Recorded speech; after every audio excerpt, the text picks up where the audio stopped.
Hey everyone, my name is Alex Estrada and this is the Alex Estrada podcast. This is a podcast where I talk about all the things that I love. Baseball, anime, the show Big Brother, professional wrestling, TV, music, movies, and all the other things that I love. This is my cousin Chrissy, who is on my mom's side of the family. Say hi. Yeah. Let's go Mets! Well, today we're talking about Game 7 of the 1960 World Series between the Yankees and the Pirates. One of the greatest games ever played and one of the greatest World Series ever played. This game was lost for almost half a century. Lead changes, comebacks, great plays, it had everything. Not to mention Hall of Fame players and great players in this game on both teams. Mickey Mantle, Yogi Berra, Roberto Clemente, Bill Mazeroski. That's one hell of a cast. Now, let's talk about the setup in the background. First, let's take a look at the Yankees. The Yankees had been dominating baseball for decades, and by 1960, they had won 18 World Series championships, and this was their 25th pennant. The offense led the league in runs scored, home runs, RBIs, slugging percentage, OPS, OPS plus, and total bases. The Pirates, on the other hand, hadn't won the World Series since 1925, and the last time they were in the World Series was 1927 when the Murderers Row Yankees swept them in 4 straight. The offense led the league in runs scored per game, runs scored, hits, doubles, RBIs, batting average, on-base percentage, OPS, and total bases. Because they had been dominating baseball for decades, and because the Pirates hadn't won the World Series since 1925, the Yankees were heavily favored to win it all once again. In the series, they outscored the Pirates 55-27, out-hit them 91-60. In the series, the Yankees got 54 RBIs while the Pirates only got 26. The Yankees' batting average was .338 while the Pirates only hit .256. The Yankees' slugging percentage in the series was .528 while the Pirates' slugging percentage in the series was only .355.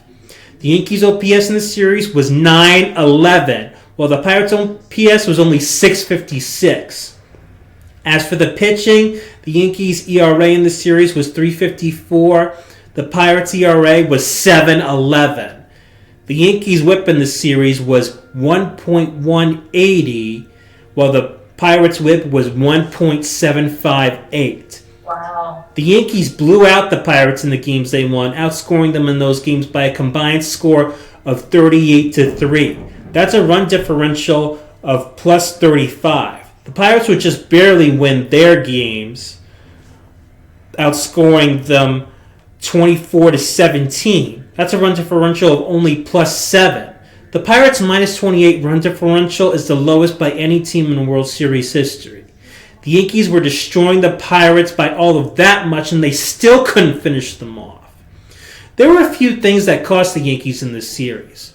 First, it was their defense. As Yogi Berra said in one of his Yogiisms, they made too many wrong mistakes.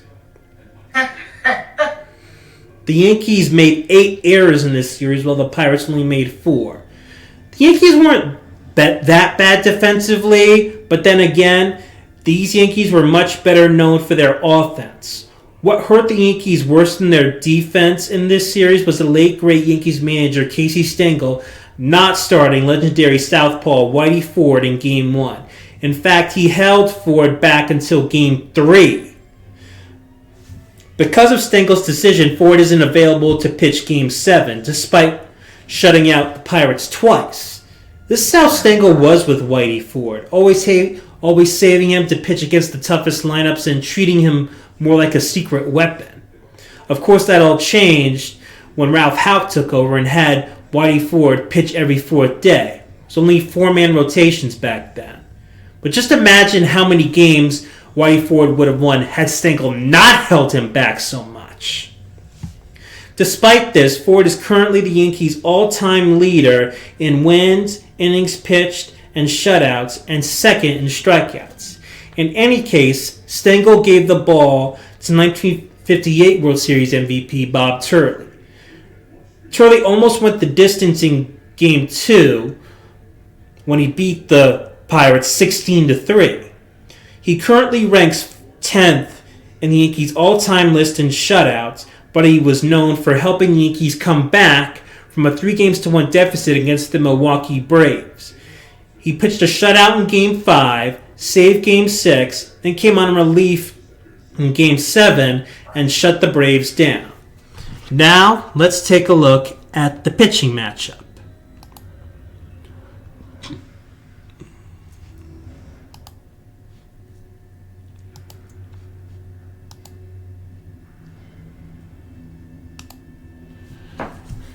Turley was 9-3, and he actually pitched 10 games in relief in the 1960 season. Vern Law, the Cy Young Award winner that started for the Pirates, him and Whitey Ford would have pitched great against each other in games 1, 4, and 7. Vern Law shut down the Yankees twice, winning games 1 and 4. He led the league in complete games. His record was 20-9. He pitched over 270 innings. He was second in the league in WHIP and third in wins. On the Pirates' all-time list, he currently ranks 6th in wins, 4th in innings pitched, and 5th in strikeouts and shutouts. Unfortunately, when the Pirates were celebrating winning the pennant, he twisted his ankle and had to pitch in pain. He was never the same after that. In this 7th game, almost everyone was available out of the bullpen, including the starters. That's exactly what happened. Here's the Yankees starting lineup that Casey Stengel put up for Game 7. If you look at this lineup, you'll think to yourself, wow, a lot of big names in this lineup. Bobby Richardson, who had one hell of a series. Shortstop Tony Kubek.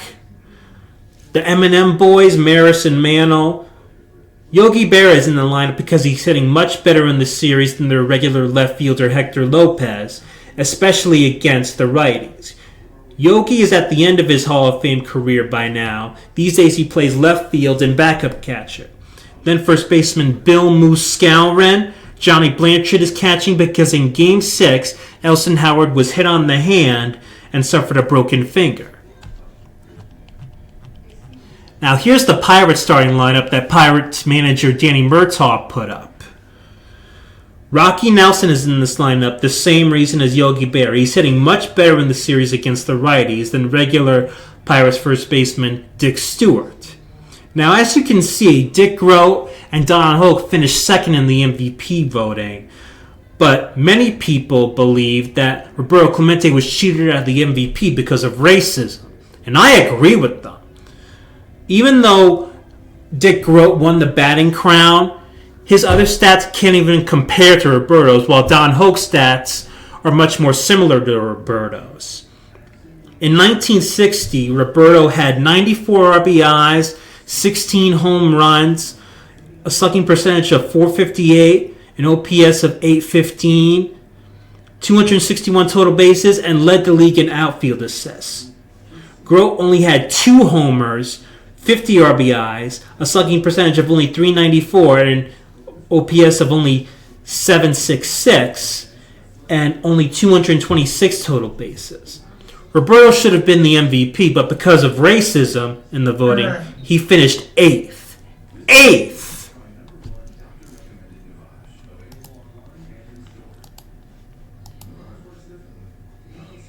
That's unfortunate that throughout history, racism at times has shown its ugly head, even in sports.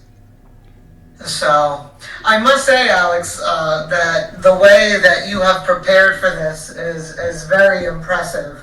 And you did say that people, because I felt a little bit intimidated because I'm not a baseball historian like you are.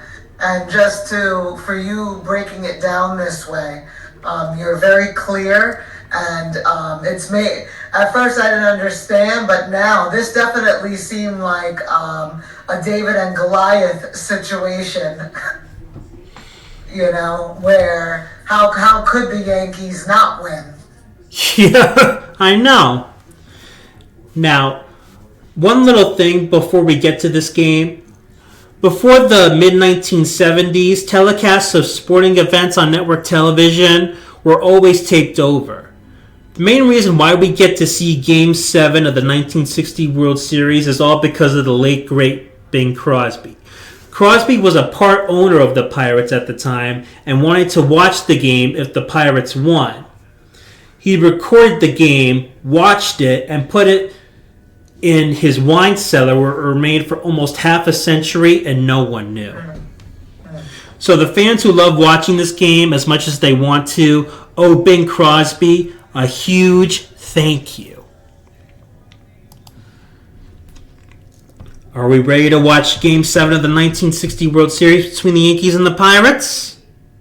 Let's see it. All right. The late great Pirates broadcaster Bob Prince got the first half of the game, while the late great Yankees broadcaster Mel Allen did the second half. But for right now, here's Mel Allen with the intro, and then Bob Prince will take over for the first half of the game.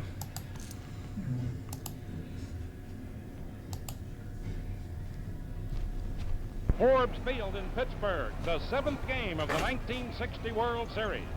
The New York Yankees versus the Pittsburgh Pirates. Brought to you today by the Razor Company and by General Motors. Yankees. Bobby Richardson leading off. Second base, Tony Kubek. Shortstop, Roger Maris. Right field, Mickey Mantle. Center field, Yogi Berra. Left field. Do you wish you could have, if you could travel back in time, if that you could be in the stadium watching this? I know. And as that would be pretty. The little finger on the throwing hand and. Oh, go ahead. I'm sorry. And as Mel Allen is mentioning Elston Howard's injury, you could see number 32, Elston Howard, walk into the picture with the cast on his right hand. Okay. Yeah. Center field. It'll be interesting to hear what your grandfather has to say.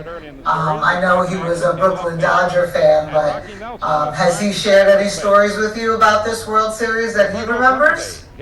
I'm not sure about that. I'm sure he will once he sees this. Right. I'm sure he's seen this game plenty of times, and he'll have much more to say. Yeah, I'm also curious, wondering if you know, were the Yankees seen? I know my dad was a huge Giants fan, but did they view the Yankees as like the evil empire? Well, when you're as dominant as they were for decades, I'm sure you would see that. Yeah, that absolutely. So now, is there any voice on this, or only you can hear it? Well, can you hear it? Nope, I could see it, but I can't hear it. Let me see if I can turn this up. Behind the plate, Forrest, Smokey Burgess. It's actually kind of cool just looking at it. Can you hear it now? The one that'll do it for the Pirates. Can you hear Nope, it? but that might. Coaching at first base for the Yankees. Yeah, I have my volume all the way up, but it also might be because I honestly just did Discord for something with the Mets with my mom, and I've never used it before besides your link. So, but you know what? Once you because I'm just wowed by how long did it take you to prepare? Hang on. Can you hear it now? Yes. Okay. I heard it for a quick second. Okay, so here's Bobby Richardson leading off, and an all-star. in each of his last 5 years as he lined out to short. Um, he was the winner of 5 consecutive Gold Gloves. His best year was in 1962 when he hit 302. He led the league in hits with 209, and that year was the runner-up for MVP. He also led the league in putouts twice and led the league in turning double plays 3 years in a row. Here's Tony Kubek, who would go on to become a legendary broadcaster, and he became Rookie of the Year in 1957 and a 4-time All-Star. Look at that. The Bob Turley hasn't even taken the mound yet, and the bullpen's already up. That's how Casey. I noticed that. That's how Casey Stengel did this game.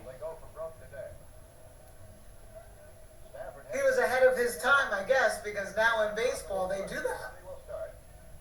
Yeah.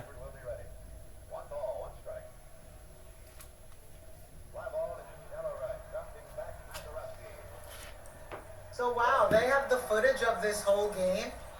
Yep, and it's all thanks to Bing Crosby recording it. Wow. Yeah.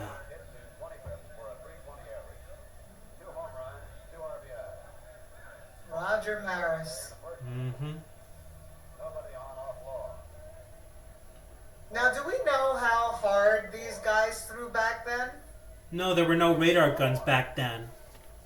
Right. I guess I wonder now with all the technology if they could kind of determine, based on old video, if they could determine how fast they're throwing. Yeah, so this is Roger Maris coming up at the plate. And this was his first year as the Yankee. He won the first of his consecutive MVP awards. Of course, he would later go on to become known for breaking Babe Ruth's single-season home run record the following year. Good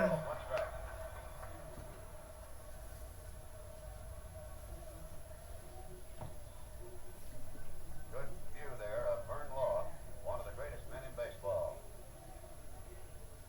2-1. Ball 3 inside. 3 balls, 1 strike. Now, have you watched this whole game? Yes. Oh, wow. Mm-hmm. You are at a different level, Alex. I am sure there's going to be a lot of baseball aficionados that are going to love this. Yeah. Broad-shouldered Mickey Mantle.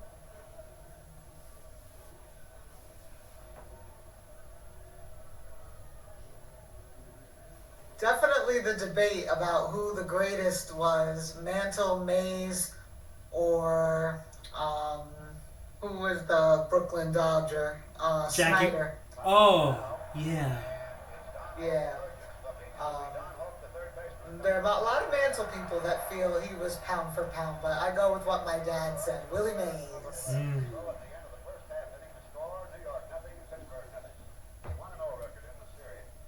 Here's Bill Now, Vert. Alex. Oh no, I'm sorry. Go ahead. Continue. Here's Bill Verdon, who would go on to become a coach and manager for the Astros and the Pirates. And he's leading off. And in Game 4, he would prove to be a game-winning 2-run double that gave the Pirates a 3-2 win.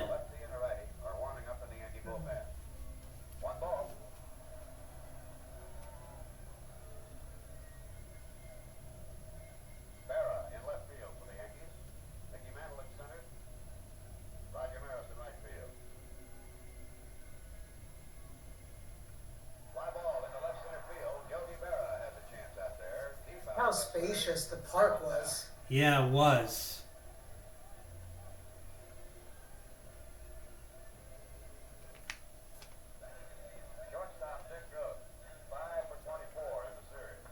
I love those Pirates uniforms. Yeah? Mm-hmm.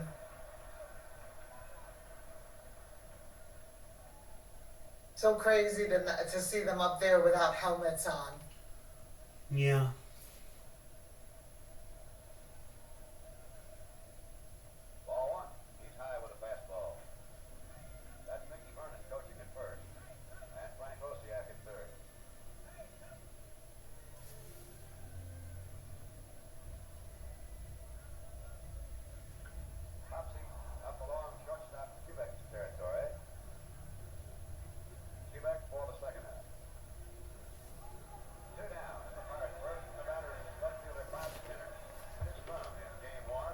Here's Bob Skinner, who injured his thumb in Game 1 and was out until Game 7. Even though he's playing, he's still playing through the pain of his swollen thumb.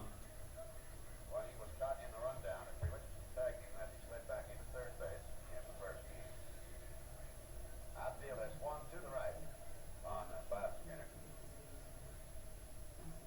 Strike on a slow curveball. Curly in the regular season had 87 strikeouts and 88 walks. Law, by the way, had 120 strikeouts and only 40 walks. And Law pitched considerably more innings. Just outside, 1-1 strike. The Deacon went for 272 innings. That's Nelson on deck. As Curly 173 for regular season. 1-1 strike. That's to Bob Skinner. Foul back. 1-2.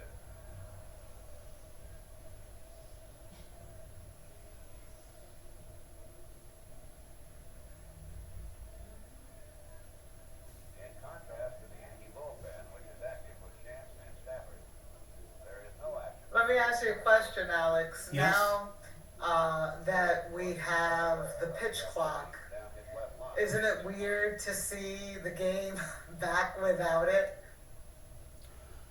I know you're a traditionalist. Do you like the pitch clock today?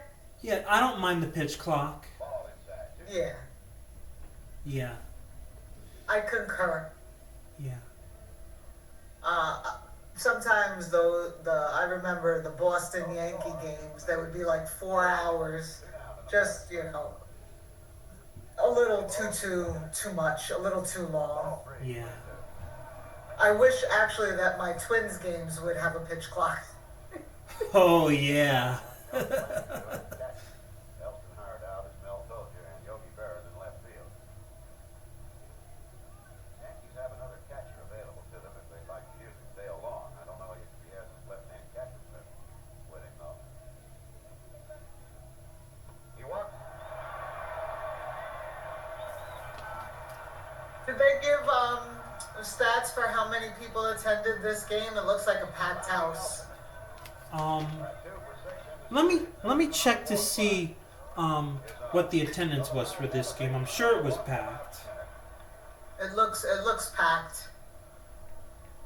This hard batting stance that you'll witness on the part of Rocky was developed in order to learn to pull the ball. He used to be more of a left field hitter, and he opens way up in this fashion. But you'll note also that on the swing that he's forward and ready to go. Now, was the announcer by himself, Alex? Yes. Okay. Just a little high on the curve, 1-1 strike. And my dad's decided to join us. The runner at first, Bob Skinner held by one. Hello. He's doing great. Not to overwork. I knew he He's would. very well prepared, and he's a good storyteller. And I'm very, very proud of him. I know every time it's gonna get, a little bit better every time out. What part of the game are you at now? Only the bottom of the first. Oh, gee. Yeah. Now, the attendance was for this game. Alex, with these clips, for your episodes in the future, are you able to get highlights from the game? I'm sure I am. Okay. I think he just has to acknowledge where he gets it from. Yeah. Yeah, that might be helpful too to help make it concise. Yeah. Now, are you But able again, to see it's the all clips? it's all a learning process. Are you watching the clips, Chrissy? Yeah, it's a great system he has here. You just click where it says stream, so I'm watching it and I can see Alex's face, Yeah. and so it's cool. The And we're attendance. just having great. I told him I was a little bit intimidated because I don't know anything about 1960, the World Series, but he's done a great job teaching me. And I told him that, there are people like him that love the history of baseball. Who just Oh hit yeah, that home there it run? goes. Rocky Nelson just hit that home run, and Okay. Bob Prince just said that his unusual hitting stance was so that he could pull the ball, and he did so in a big way that time. It was unusual for him because he hit only 31 home runs his entire 9-year career. That's an average of only Wow. 3 per season. Wow. I mentioned that he's swung the bat well in this series, especially against the righties. This proves it. Right. Yes. And to answer your question about the attendance, Cousin Chrissy, Yeah. Look who's up. yeah, Roberto Clemente. The attendance for this game was 36,683. Now, Alex, you stated previously that you thought that he didn't get the MVP due to racism. Yes. What were the stats that made you feel he was worthy of that? And did Clemente speak about? Did he feel it was from racism? Yeah. He definitely felt screwed. It was tough for him. Do you know what his stats were for that series? Yeah, I mentioned them early. Oh, for the series? Yeah, in this series. Yeah. What did he do? I'm pretty sure he hit in every single game of this series. Okay. Yeah, Now, you were talking about him being the MVP for the year or for this series? for the year. Oh, okay. Yeah, he definitely should have won over Dick Groat. Now, what position was Dick Groat again? Shortstop. Right. Oh, and I love, Alex, the way that you presented by having the lineups and the pitching matchups. Thank you. Very well done. Thanks. Which game was this? Game 7. Oh, okay. Okay, here comes Mickey again. Yeah, who by now has established himself as a baseball legend. An all-star 14 years in a row, led the league in runs scored 5 times, led the league in homers 4 times, led the league in walks 5 times, on base percentage 3 times, slugging percentage 4 times, OPS 6 times, OPS plus 8 times, total bases 3 times, back-to-back MVPs, Yeah. even a triple crown in 1956. On the Yankees' all-time list, he currently ranks 2nd in homers, 3rd in on-base percentage, 5th in slugging percentage, 9th in doubles, 5th in singles, 3rd in extra base hits, 4th in runs scored, hits, total bases, and RBIs. But he was not invincible. For years, he endured long-lasting pain. It all started in the 1951 World Series. He was playing right field, and while chasing a fly ball in right center field, his leg got all tangled up in a pipe. A pipe. I still don't know what a pipe was doing in the middle of a ball field, but in any case, it completely tore up his leg. It never healed properly, so the rest of his career, he played with a bad leg. Before he would go out and play each game, he would take celastic foam rubber, and on both legs he would tape it from his ankle all the way up to his butt cheek. With one bad leg, I'm sorry, I gotta pause this to finish talking about Mickey. With one bad leg, his injuries were only beginning. So instead of pausing it, why don't you go back to his at bat when it's his? Okay, there you go. That's good. Yeah.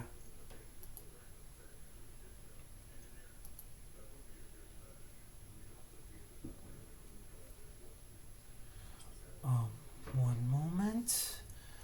Let me get the stop stream. Share screen. Here it is. Wait, who's there? Oh yeah, I see it. Oh yeah. Hello? Look at this. Hang up on that. I hear somebody might have entered the chat, Alex. Okay. Hello? Hang on. It's a Texas family. Oh hi! Greg Torn and Tarquin. Hey guys. Hi. Al, We what's up? we just see a green screen. We hear you, but we only see a green screen from you. Hang on, let me see Well, we're if. driving. We're driving right now. That's how much that's we love fine. you, Alex. Okay. So you can keep going, Alex. Show cousin Chrissy about So- Mickey Mantle. So here's a picture of Mickey. Here's a picture of Mickey Mantle. Gotta. Yeah.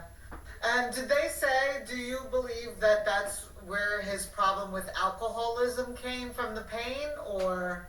Yeah, he was a Was drunk that- and a womanizer. Yeah. Yeah. But But- I wonder if he did that dealing with the pain. Well, No steroids back then, so you had to deal with it a different way. well, look at all the injuries he had. All those arrows are pointing to every single place in his body where he had been Yeah. injured. But despite all those injuries, he still managed to be a Hall of Famer. I mean, Yeah. he almost ignored the injuries. Well, what's amazing, Alex, is that the statistics that you just said about him, he's top 5 in every Yankee category, and that was 60 years ago. I know. And, he almost ignored the injuries. They were able to slow him down, but they couldn't stop him. No. So you can go back All to right. the game. Back to the game. Alex, Yeah? Alex, sorry. Make sure that you do me a favor. Make sure you stay in the camera, okay? Because you keep on going out of the camera a little bit. Oh, yeah, I get it. Stadium. Here is Yogi Berra. He's pounded out 67 World Series hits. He's in his 68th. Here's Yogi Berra, who, as I mentioned earlier, is at the end of his career. 6 hits in 18 trips. These days, he's either a left fielder or a backup catcher. He was a backup catcher in that year? Yeah. Wow. He's in this lineup because he's hitting better in the series, especially against the righties, than the regular left fielder Hector Lopez. And who was the catcher for the Yankees? Elston Howard, he's not in this game because he was hit on the hand in Game 6 and suffered a broken finger. No balls, 2 strikes to Berra. Know that. Yeah. Outside. Now, Yogi, in his career, over 1,100 runs scored, over 2,100 hits, 358 homers, over 1,400 RBIs, over 3,600 total bases. Great play by Don Hoke to knock the ball down and get Yogi. Ooh. Over 100 RBIs, 4 years in a row, made the All-Star team 15 years, back-to-back MVPs, led the league in putouts 8 times, over 9,200 putouts, and led the league in assists and throwing out base stealers 3 years in a row. He also currently ranks 8th on the Yankees all-time list in runs scored, hits, 7th in total bases and extra base hits, and 6th in homers and singles, and 5th in RBIs. Here's Bill Moose Skowron. During his time with the Yankees, he made the All-Star team 5 years in a row. Ball 1. 1 ball, 1 strike. Hey, Chrissy, you notice the crowd? Yeah, I was talking about that before. First of all, it looks like a packed house. Yeah. And How close they are to the obviously field. everybody's in dress-up, Yeah. clothes. What were your noticings? How close they were to the field. And it looks like at Forbes Field, some of the seats are right at playing surface level. That is true. That's amazing. And when Mantle hit that ball out in the outfield, didn't that feel like the San Francisco Giants stadium? Yeah. It reminded me in right field. It kind of Yeah, the is right deep in center there. looked like what's it called now? Where the Giants play right now. Oh, Oracle Park? Yeah, it looks like the Yeah. right center field that with the wall the way it's angled Yeah. looked like Oracle Park. Yeah. So tell me, Alex, this as you said is Game 7, correct? Correct. Right. And just to refresh my memory, who was up in the series? Was anybody up? Was this? Oh, in Game 7, it's always 3-3. Right. No, but I mean, was anybody up at first? Come out in the was it 2-0, or was it back and forth? Well, the Yankees won. No, the Pirates won Game 1. Then, I believe the Yankees won Games 2 and 3. Then the Pirates Okay. won Games 4 and 5, I believe. Wow. Wow. And then the Yankees won Game 6. got it. But you know the biggest thing about this whole series. Yeah, but Alex, tell cousin Chrissy, what was the total score Yeah. of this series? If you added up all the runs the Yankees scored and all the runs the Pirates scored, Yeah, what was the total? he did. He'll say that again, but he did that in his amazing introduction. Yeah. Where he went. Yeah, it was phenomenal. I just had forgotten like what were the games to what, but yeah, he did a great job in his beginning, and I don't know if you want to do that for them again, Alex. Yeah. Tell Tarquin and Turing what the. Or at least, yeah, remind me what the total score was, because it's ridiculous. I'll have to pause it for this. Hang on, I can get it. It's right over here. In the series, they outscored the Pirates 55-27, out-hit them 91-60. In the series, the Yankees got 54 RBIs in the series, while the Pirates only got 26. The Yankees' batting average, 338. The Pirates only hit 256. Yankees' slugging percentage, 528. Pirates' slugging percentage in the series, only 355. The Yankees' OPS in the series, 911. The Pirates' OPS, only 656. As for the pitching, the Yankees' ERA in this series was 3.54. The Pirates' ERA was 7.11. The Yankees' WHIP in this series was 1.180, while the Pirates' WHIP was 1.758. In the Yankees... Right, Alex, sorry, Alex, let me cut you off. Regarding the pitching, do you know what the Pirates' ERA was in the 4 wins? In the 4 wins? I didn't write that down. Yeah. But what were the scores in the Pirates' 4 wins of that series? I believe they won one game 3-2, another 6-4, and I forget what the other game one 7? was. Game 7, 10-9. Oh, the game 7 was they won 10-9. Oh, they won! Wow, they won! Ha! That's Yeah. the irony of it all. They actually Yeah. won the last game 10-9. Yeah. That's amazing. Yeah. So Smokey Burgess just hit a single, and fast fielding by Roger Maris is what held Smokey Burgess to a single. And Smokey Burgess, he was great. He had great success as a Pirate and a Red.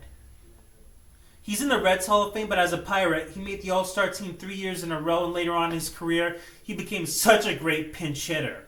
With 145 career pinch hits, his career batting average is .295, currently making him 10th among catchers.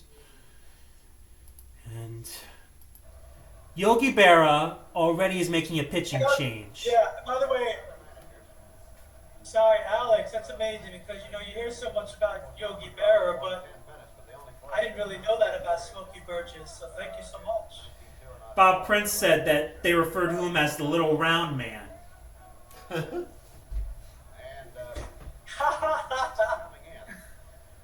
That's awesome. Who's coming in now for the Yankees? Bill Stafford.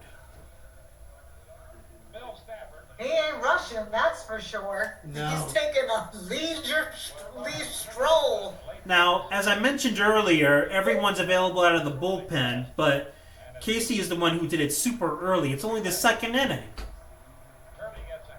It's a bullpen game. Especially for the The Yankees. first Yeah, ever. what's the score? 2-0 Pirates. 2-0 Pirates. Thank you. A first ever bullpen game by Casey Stengel. That's hysterical, Eddie. Yeah.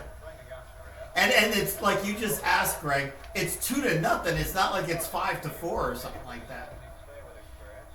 Yeah, that's right. Here's Don Hoke, the runner-up for MVP. And, I think it would have been better off if Clemente had finished first and Dick Grote finished like 3rd or 8th or something behind Clemente and Hoke in the MVP voting. All right, this 22 is throwing harder. Yeah. He's got some giddy up. Yeah. So is this going to be the bulk guy? The other thing you I don't think notice. they use that terminology. They didn't use that terminology back then. Nope. The other thing I notice here is how unkept for a Game 7 of a World Series this field is when you consider how immaculate the fielders get to play on the fields nowadays. Oh, trust me, Dad. That'll come into play later on. We'll get to that. I didn't even know that it Oh, I affected. can't wait. I didn't even know that affected it. I was just making an observation because look at all the divots in the infield. Clete Boyer said it was like playing on a rock pile. Wow.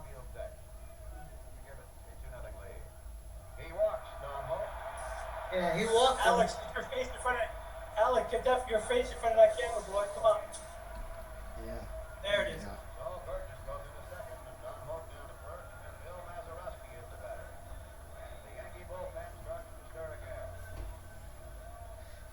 The Yankee bullpen stirring again.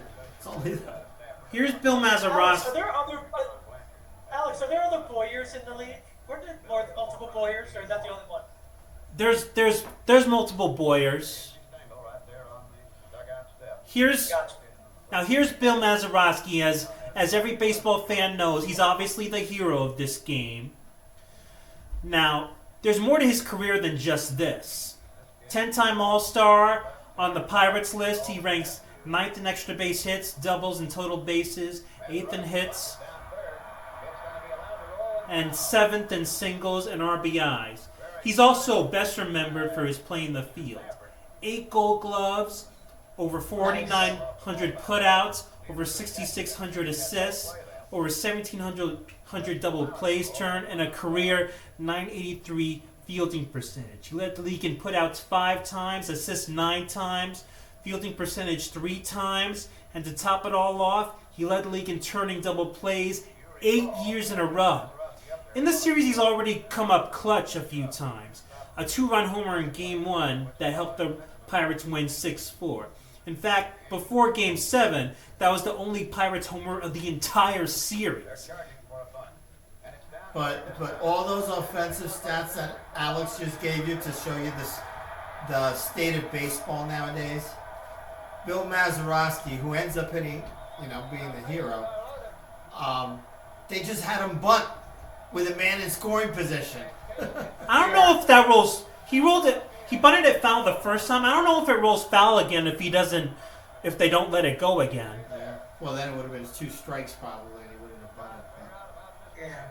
In Game 5, he hit what proved to be a game-winning 2-run double that helped give the Pirates a 5-2 win over the Yankees. So as we see, we know the game was 10-9. We see the Yankee. I'm assuming this is the pitching coach because this doesn't look like Stengel. Or is this Stengel? It's That's Stengel, Stengel. but he's not gonna make another pitching So move. now we've seen him come out twice. Do you know how long this game lasted, hours, time-wise? I'd have to check, but we're not going to see the whole game just pitching. No, I just wanted to know because with the new rules in baseball where you can only come out a certain amount of times and trying to make the game faster, it'd be interesting to see. We've seen Stengel make a pitching change. We've seen him come out twice. We know the game ends 10-9, so this must have been a really long game. Says only here 2 hours and 36 minutes. That's it? Yeah. No commercials, I guess. Yeah, no commercials. Here's Vern Law, who in Game 4 hit an RBI double that tied up the game.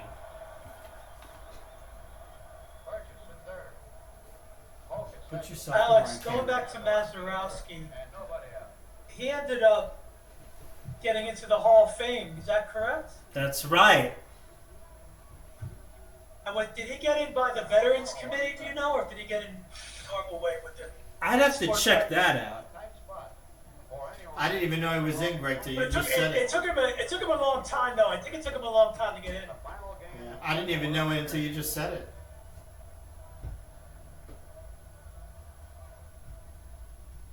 Check swing foul. Off to the right.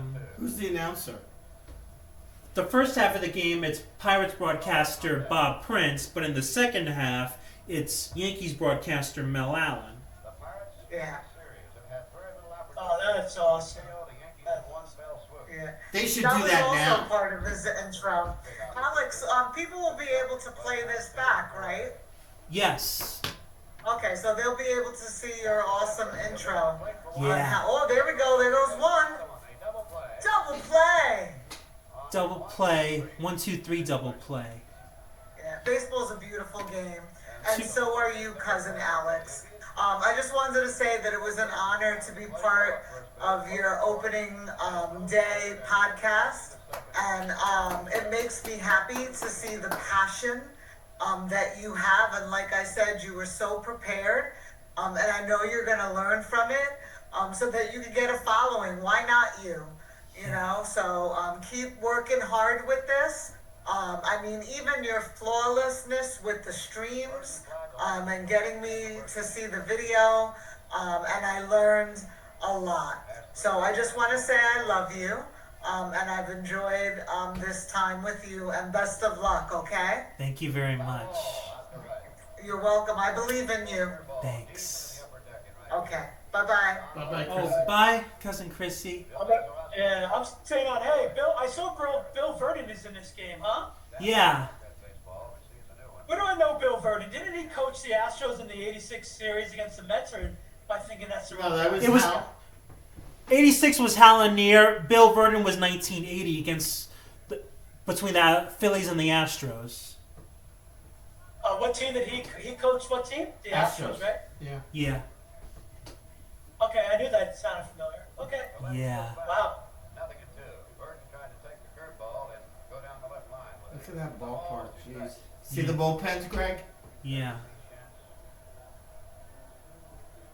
Yeah, awesome. along with Terry. So Mazeroski went in to the Hall of Fame due to the Veterans Committee, I believe. Yeah, had to. Yeah, that's what I thought. It took him a while to get in. Yeah. Yeah. There was a big push for him for many, many years, but the writers never voted him in. So what inning is this now? Bottom of the second. Who's the Knicks Mets? Who joined? Who? Someone else is in here called Knicks Mets. Knicks Mets. Like, who's this? Yeah. Well, that was cousin Chrissy. Oh, that was Cousin Chrissy. Okay. Yeah. Gotcha.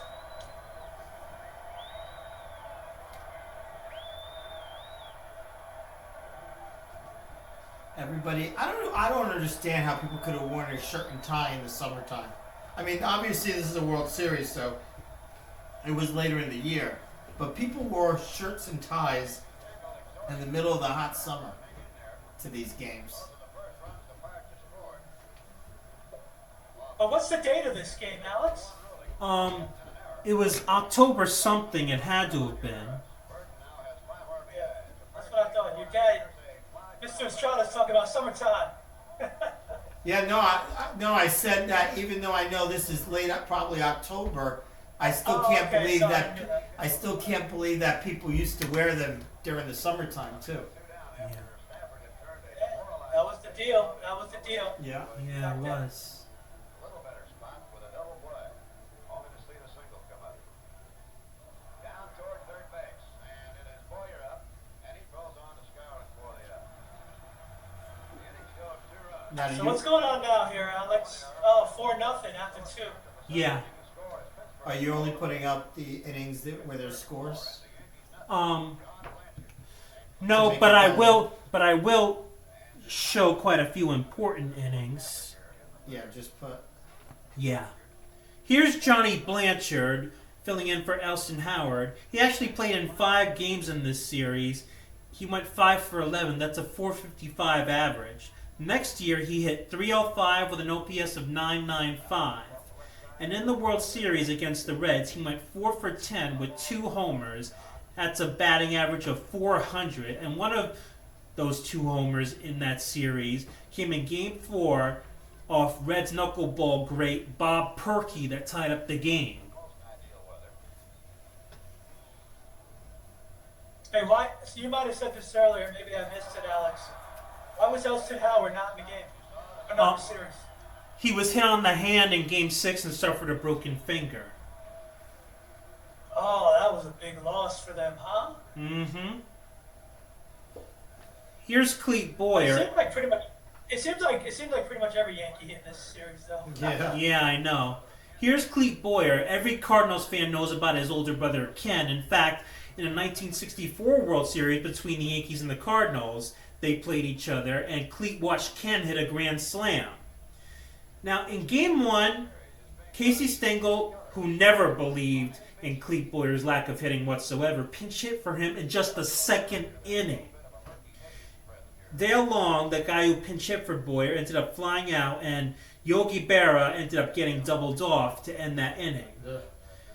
And, you know, Yogi was right. They did make too many wrong mistakes. And Casey Stengel definitely made a lot of them in this series.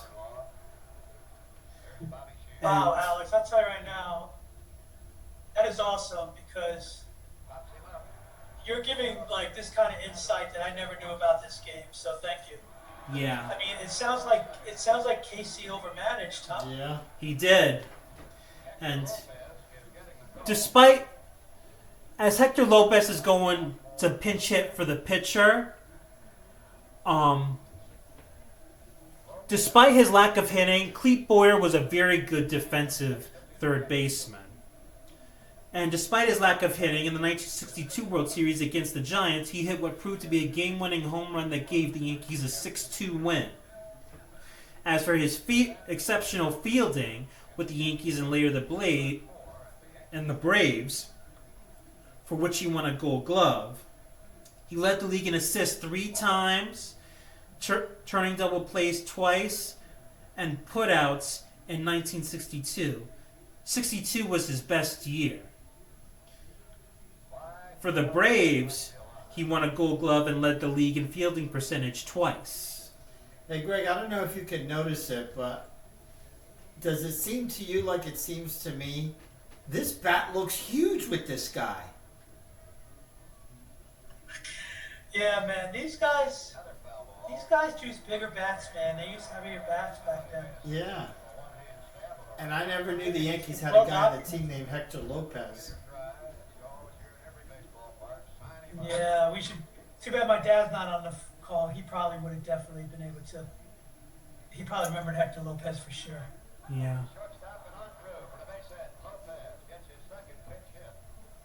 Alex, I don't know. Have you covered Clemente at all in this series yet? I'm assuming Clemente was on this team, right? Well, he did hit in every single game in this series, I believe.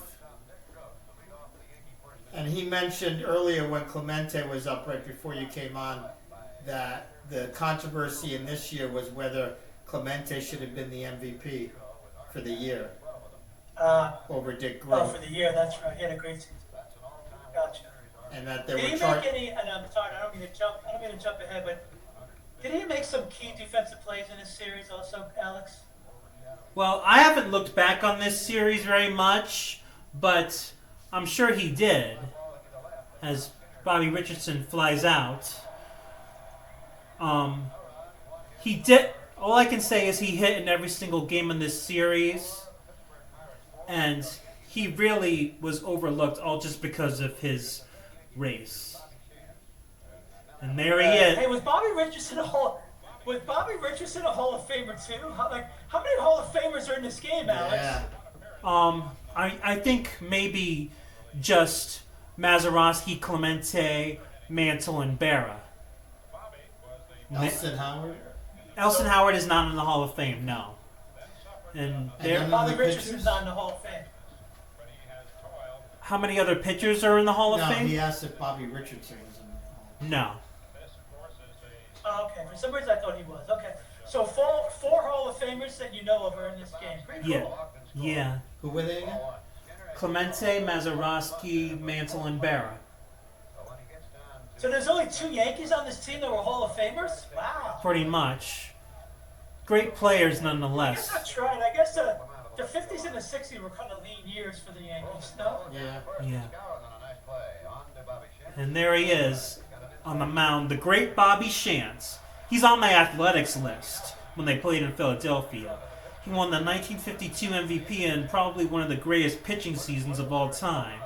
Three-time All-Star, 8 straight Gold Gloves, and in his 1952 season, his stats were a record of 24-7, an ERA of 2.48, over 279 innings, 152 strikeouts, and a WHIP of 1.048.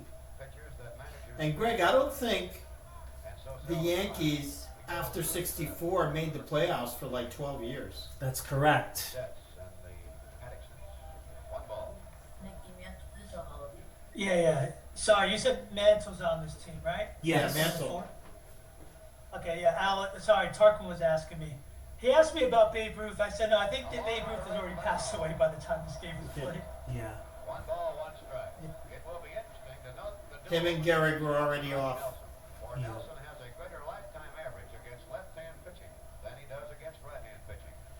Bob Prince just said that Rocky Nelson is better against left-handed pitching than right-handed pitching, but the home run he hit was off Bob Turley, who was a righty. And Bob Prince lasted till how long? Just recently, didn't he? A couple years ago? I have to double-check that. Damn, that was some serious chin music. These guys are not wearing helmets, right? No. No. Oh my God. See that pitch, Eddie? Yeah. Wow. He passed away in 1985, Bob Prince. 85? Yeah. Boy, that was a long time ago. Then I don't know what the hell I was talking about. And he was only He's 68. got a nasty breaking pitch. Yeah. There's Clemente right there, Greg. Roberto has more hits than anybody. Very. Did you hear that? He said he had more hits than anyone in the series on the Pirates side.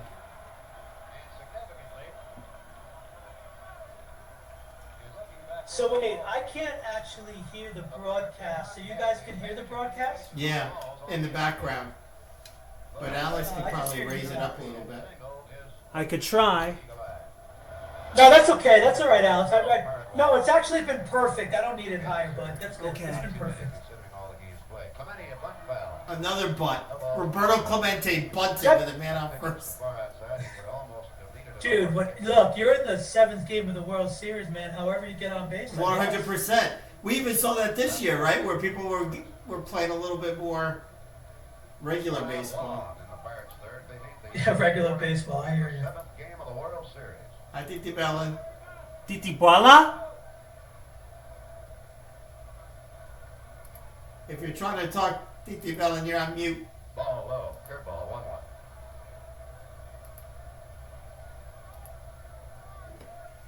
Okay, I'm on. There you go. Hi. Developed a habit You hear me? Hi, Alex. at the plate. Hi, Titi. In Chicago. Oh, good for you. Way to go.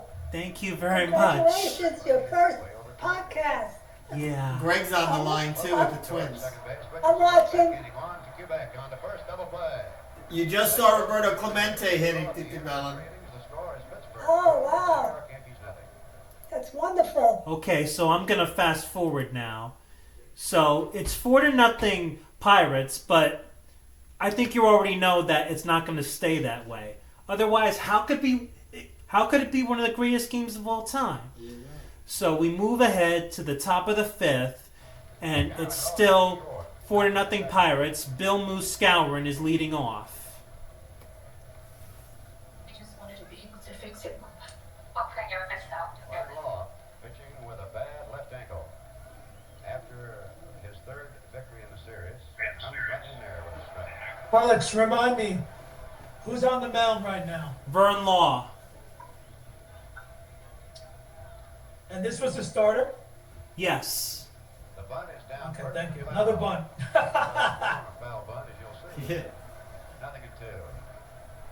0-2. Hey, Titi Bellin, you notice the people in the stands all wearing suits High off the plate. and Oh, I'm ties? sure, yes. A couple of years of pitching. That's the way it was. Yeah. He then began to hide the ball behind his left thigh.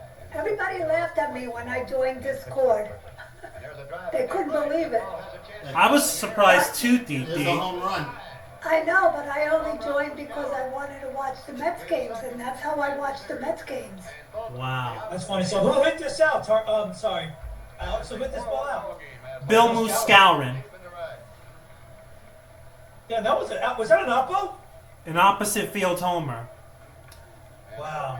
What? Do you know the dimensions of I the was- field? Do you know how far that was? I Like, in was terms of just right gonna field? ask the same thing, Greg. Yeah. So, with the Yankees on the board, their comeback is only the beginning. I'm gonna get my phone to see the dimensions. Okay. So we move Alex, it. again, make sure you're in the camera, bud. Come on, we want to see you. Right. Yeah, So there you go. There you go. with the Yankees on the board, their comeback is only beginning. The Pirates didn't score in the bottom half of the inning, so we move ahead to the top of the sixth. Still 4-1. Nelson homer off Turley, and in the second inning, Burgess singled. Stafford came in. This is Mel Allen now. Got a bunch along the bases. Law bounced into a double play. Stafford. I don't understand. Is this how they did it? Is this a national broadcast? And then they Yes. switch it like this. Each team gets their broadcaster. Yeah. Yeah. Bobby Richardson. Oh well, they should go back to doing that. That would. I think that would that's. be awesome. I think you're 100% right. That's what they should do. Tony Kubek on It's not a bad idea. That was a tough pitch to try to bump, man. Jeez. Remember in the '69 series, Lindsey Nelson was one of the fellow broadcasters, That's right. even though he was the Mets broadcaster too. And we will, and the next time we will do Game 4 of the 69 series. That's a base hit, no? Yeah, it's a base hit. Bobby Richardson. That was a nice piece of hitting. He just got the bat on it. That's it. Yeah. That looked like a Toronto Blue Jays hit in this year's World Series. So, Greg, the dimensions for Forbes Field: 365 to left, 457 to center, Bill Scarron. and 300 to the right field line. Oh my lord. Oh my lord. Kubek top to You second, got it, yeah? short. Wow, that's crazy.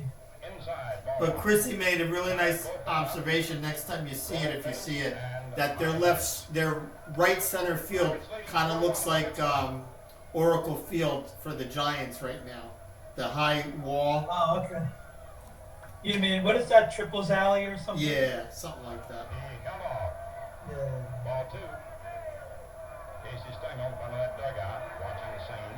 Man on number 7 walking around, and Don Hope moves over from third now to talk to Vernon Law, who has won his 2 previous starts, though he did not finish either one, working a total of 13 in the third innings, and giving up just 4 runs. 2 balls, no strikes. Hey, both these teams wearing white Bobby uniforms, huh? Richardson on first. Pirates Yeah, that's how it was. You know, gray on the road, white at home. it's in there, strike 1, 2-1. Forest Field doesn't the was. Yankees wearing. On first. Sorry, the Yankees wearing gray uniforms. Yes. I guess they must be. It just doesn't look that way. Okay. Tony Kubek, the batter. It wasn't just a baseball field. Forbes Field wasn't just a baseball field. It was also a football field. 3-1.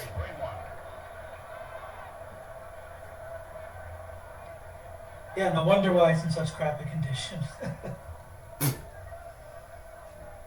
Vern Law pitching very carefully. It'll come into play eventually, Uncle Greg, and it won't be pretty. That's in there, strike 2.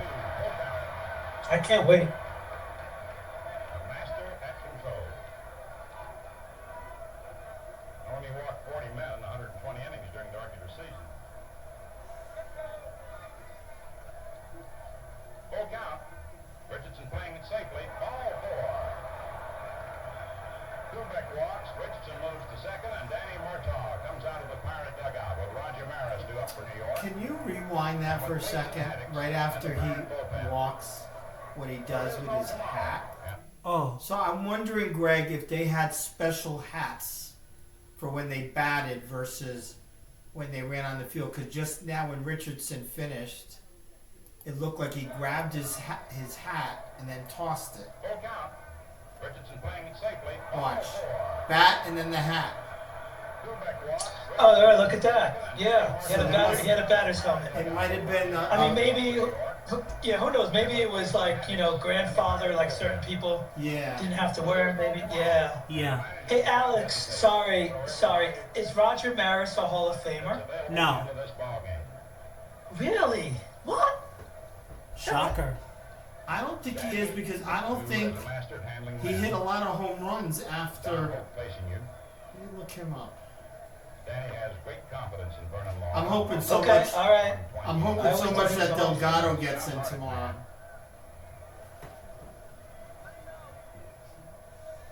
Now let's see what Danny. He's going to bring in Roy Pace. What's the situation here? They're in a little bit of a pickle, right? What's their first and second? Yeah, Roy Face, the Pirates' great closer, is coming in. An all-star 3 years in a row. Currently the Pirates' all-time saves leader. The previous year he went 18-1 and finished 7th in the MVP voting that year. He also currently holds the NL record for wins by a reliever with 96. A pioneer of modern relief pitching, he was the best closer in the National League in the early 1960s. The first major leaguer to save more than 20 games more than once, as Vernon Law walks off to a well-deserved standing ovation. He led the league in saves 3 times and finished second 3 times. In an era where starters were often the finishers, Roy Face saved 16 or more games 7 times and had an ERA under 3 with at least 40 appearances 7 times. Finally, to finish it all off, he was named Sporting News Reliever of the Year in 1962. In the series, he became the first pitcher to save 3 games in a series. Coming on, he has been, and I say this respectfully, Roy Pace. So, Alex, I noticed he's a reliever who gets saves, but they brought him in a little early here. Do you feel like they brought him in early, or what do you think the deal is here? Well, everyone's available out of the bullpen, but I think you're right. They did bring him in early. He saved games 1, 4, and 5, and the only blemish he suffered in the series so far is giving up a 2-run homer to Elston Howard in Game 1. And Mal Allen just compared him to Larry Sherry's performance in the 1959 World Series between the Dodgers and the White Sox. All right, well, clearly this is a big situation here, so that's why I guess he brought him into the game. Yeah. He gave up 2 runs in the opening game in the 9th inning with the Pirates leading 6-2. He gave up a home run to pinch hitter Elston Howard, 1 on, and gave up 1 other hit. Roger Maris up 4-1 Pittsburgh, 6th inning. It's in there for a strike. Maris hit off it, the ball was inside. Maris fouled out to third and line to right.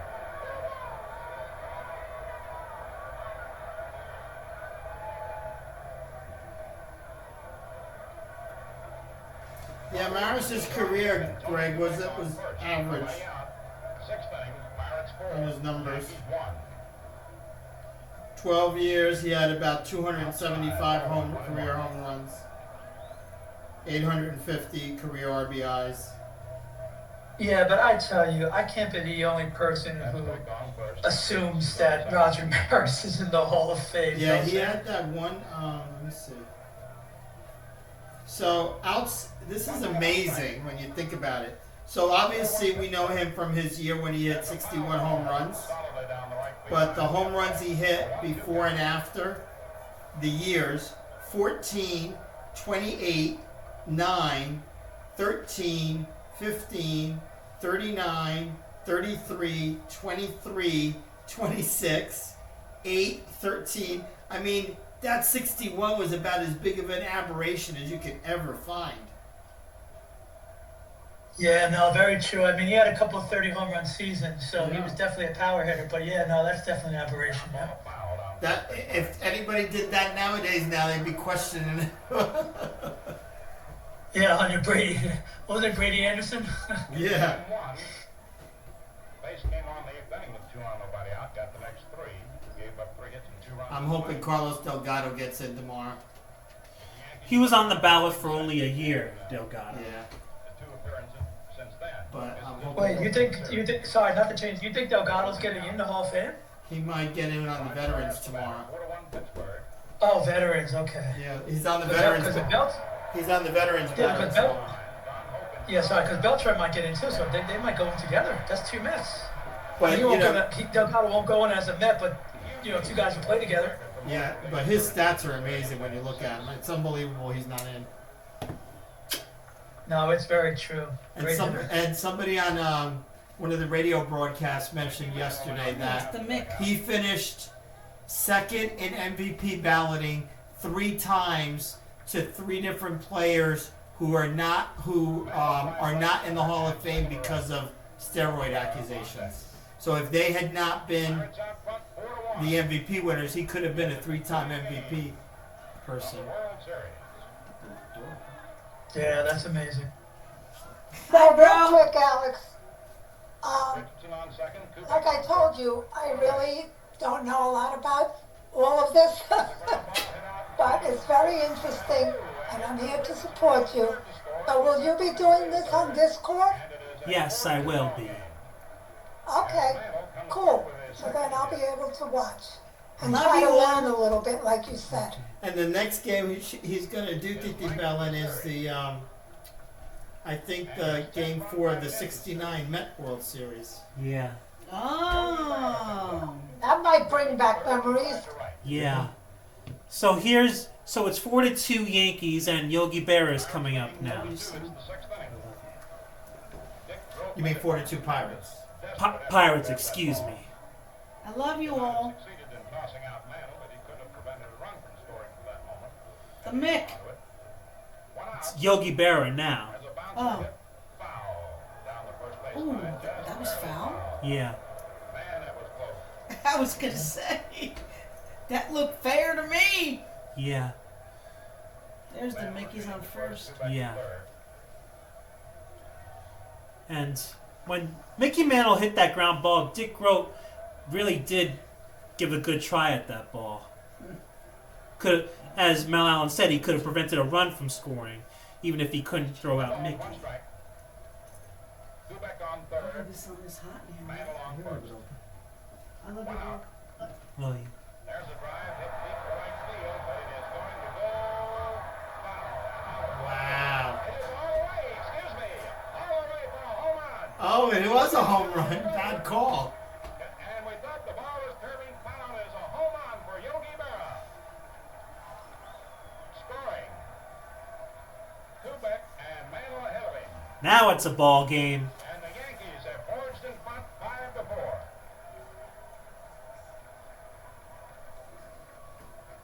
Brendan Haddock's in the bullpen. A towering drive down the line.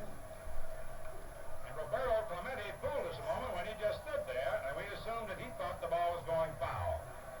Jim Honeychick then signaled a home run. 5-4 New York. Okay, so the Yankees are up 5-4, but they're not done yet. We move ahead to the 8th inning.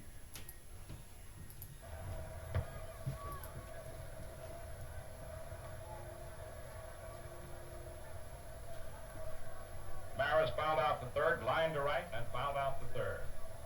Oh, I'm sorry. I meant to start it at the bottom of the 7th. 683, 36,683. There's your attendance.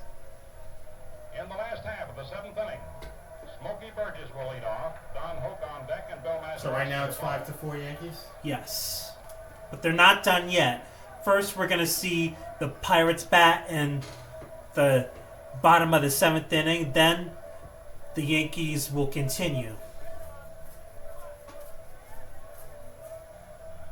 Bobby Shantz, who came on the scene in the 3rd inning, getting ready to work, with Jim Coates and Ralph Terry throwing in the Yankee bullpen. What day is this? October what? 13th. Looks pretty nice out for October 13th in Pittsburgh. Brendan Haddock's warming up in the Pirate bullpen. Last half of the 7th inning, New York 5, Pittsburgh 4. Burgess singled in the 2nd inning and grounded out the 2nd and the 4th.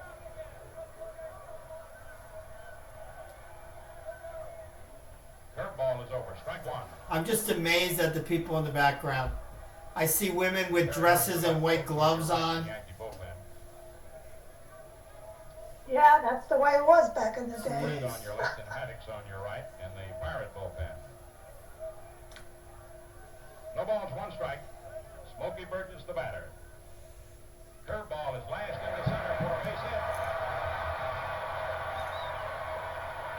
Burgess opens the 7th with a single to center.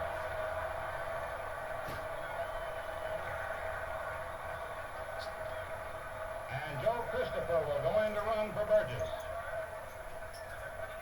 because Burgess looked kind of overweight. That's what I said earlier. They call him the little round man. Oh, okay. From the Virgin Islands, he's a speed merchant.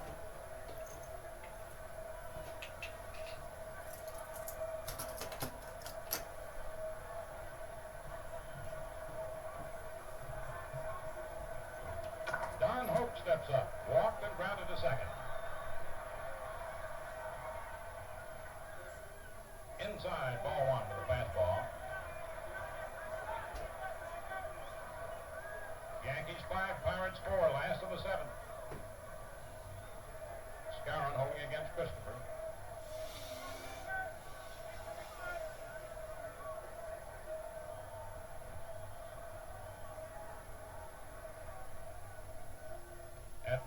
Almost hit him inside. Ball 2, 2-0.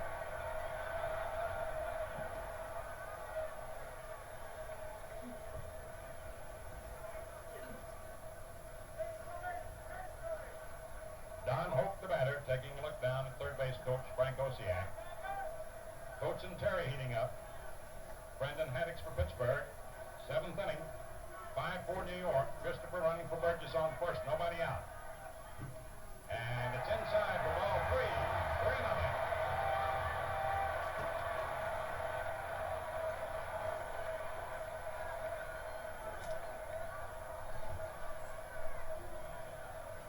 Three balls, no strikes. Strike one, bring one.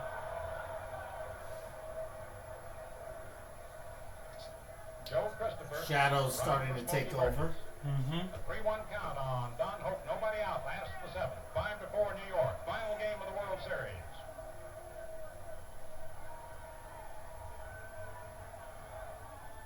It's foul tip, strike 2. Full count now on Hope. All right, Alex, I'm sorry. I have to wait for a couple of seconds. What's going on here now? What's the deal? Smokey Burgess hit a single, and then Joe Christopher, I believe his name is, has gone into pinch run for him. I believe there is Nobody out. 5, Pittsburgh 4. And it's 5-4 Yankees, bottom of the 7th. Christopher has Yeah. a good lead off first. Ooh, 5-4 Yankees, and we got a lot of runs to go in this game. Only in the 7th inning. That's what I was thinking. that's too. correct. Yeah. And this game did not go into extra innings, right? Or did it? No, it did not. Okay, awesome. Awesome. So some really bad relief pitching at the end. Anything to rattle? Well, think about it, Ed. I mean, it's the 7th game. Yeah. You know, these guys have pitched a lot, you know? And Casey started going to the bullpen in the 2nd inning, so it's definitely stretched it. 100%. 100%. Now we know where Dave Roberts got it from. Dave Roberts got lucky a couple of times winning these World Series. I'm going to tell you that right now. That's another story for another one of Alex's podcasts. Casey studying the situation as Mazeroski comes up. And now Casey's going out to the mound. Boyer and Blanchard talking to Bobby Shantz. Yep, there it goes again. Casey again. We're just talking about it. The I retired love number. Casey. I love Casey Stengel. Casey Yeah. asking him how The he retired and number how at he Citi Field. for, Johnny Blanchard's Yeah. thoughts.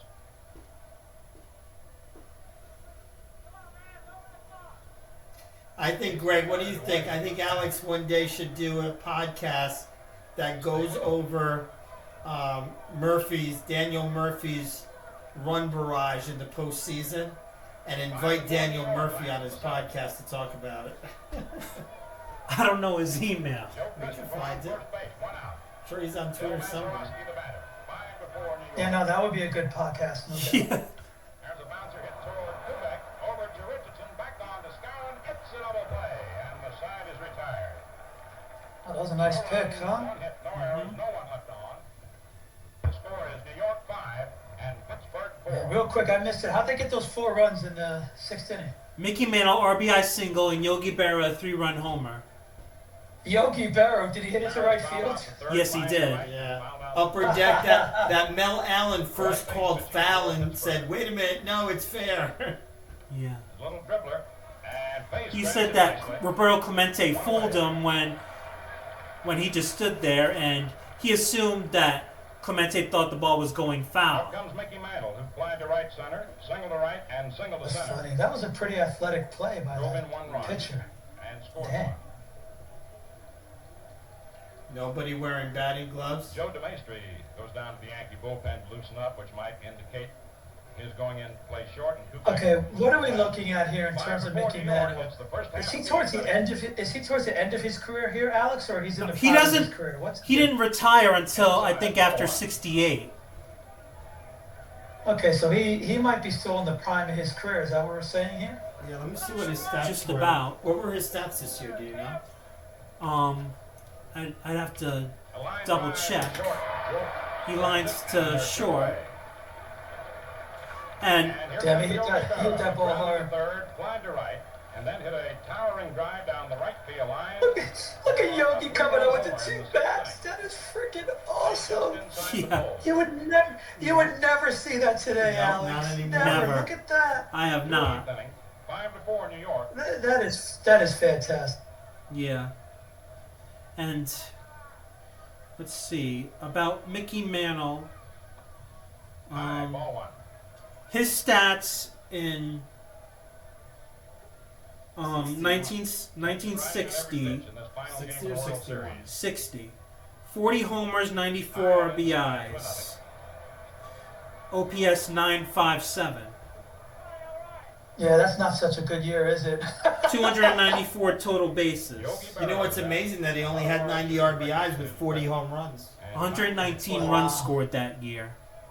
Do you know where he was in the MVP that year? MVP voting. MVP in 1960. He finished right behind Roger Maris. Foul to the right of the plate and out of play. 2-1. Oh wait, so how many timeout? So Maris was It's first. just wait. Maris was first. What year did they go? Did he do 61? What year did Maris hit Pirates 61 score, 8-0. home runs? What was that year? The following year in 61.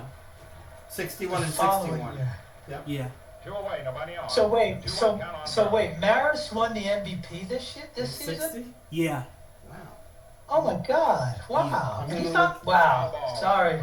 And how many home runs did Maris hit this year? I think he hit 30. That's 39. Yeah, he hit 39. Color exclusively on NBC That's interesting that he hit 39 and Mantle hit 40. Mantle was obvious. That had to have been some sort of like favoritism Next 2 outs. for a new player to get the MVP because Maris. Let's see, he was Foul back. so Count 60. remains 2-2. Maris 39 homers, 112 RBIs. Slugging percentage 581. OPS 952. Well, Yeah. Yogi's damn, OPS 950, and Mantle had an OPS of like 940 that year. Damn. Well, Yeah. that was pretty. They were the average. they were the two sluggers. Yeah. Mel Allen's saying that this game was in color. What do you mean in color? Bill Skowron on deck. Colors happened what 4 years later or something like that. So, So Alex, just about. I recognize some of these names like Mickey Mantle because I grew up with Mickey Mantle with my father, Oh, your yeah. great grandfather, And Yogi Berra, you probably now think about it. and Maris. I remember First given up by face. Yogi Berra. Yes, absolutely. That brings to the plate Bill Skowron. Grounded to short. Led off with a home run in the 5th inning. Fouled out. So the now, third. wait a minute. Now we're in the top of the 8th. Yes. And what's the score? It's still 5-4 Yankees. Oh, so the Pirates didn't score in the bottom of the They 7th. did not. And Oh wow. Mel Allen Bill mentions Skowron, Yogi Berra. 2 away. about Yogi Berra, I High believe. bouncer to Hope. They plays over to second base, safe. It's a big hop.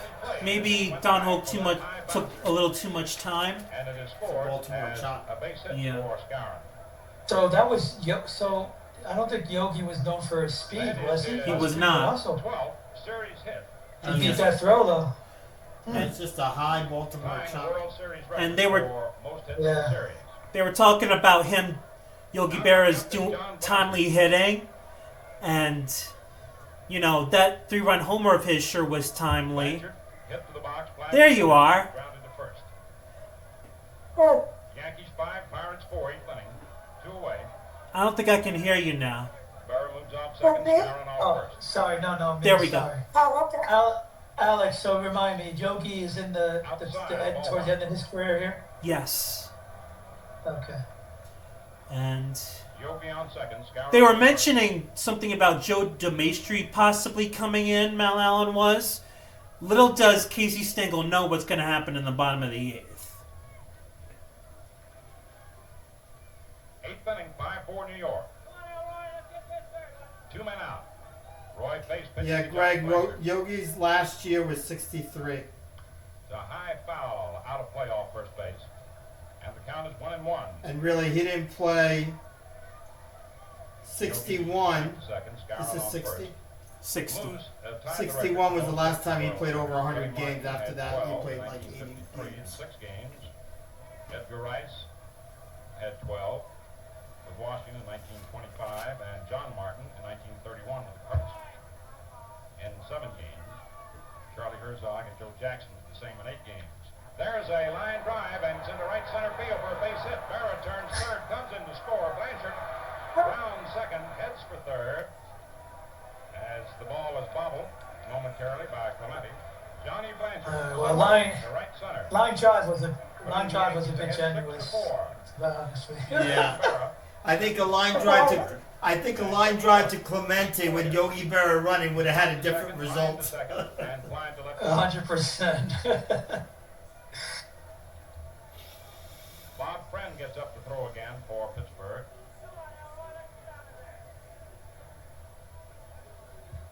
Two out in the 8th. There's a line drive down the left field line, and it is a fair ball. Skowron scores. That was Around smoked. second, heads for third. He holds up there as the relay comes on into the plate. Skinner to Hoke into Smith. It's a double for Clete Boyer to left field.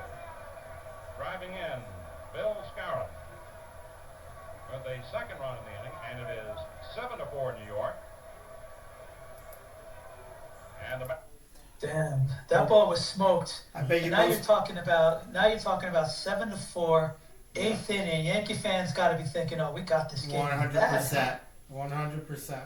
So Bobby Shantz flew out to end the inning, and it's 7-4 Yankees, but the Pirates come back thanks to a pebble, a bad play, and an unlikely hero. Oh, this is what we've been waiting for. Gino Samoli will bat for Roy Pace. Gino Samoli, there's a name. Bill Burton on deck and Dick Grope to follow. In the series, he played left field while Bob Skinner was hurt. Viewers, the Pirates scored 2 runs in each of the first 2 innings. The Yankees picked up Who's one this in the Yankee sixth, pitcher? It's still Bobby and 2 Shantz. in the 8th. I didn't realize Shantz was a little sidearm. Yankees 7, Pirates 4. A little. 8th inning. Terry See? and Copes Yeah. in the Yankee bullpen.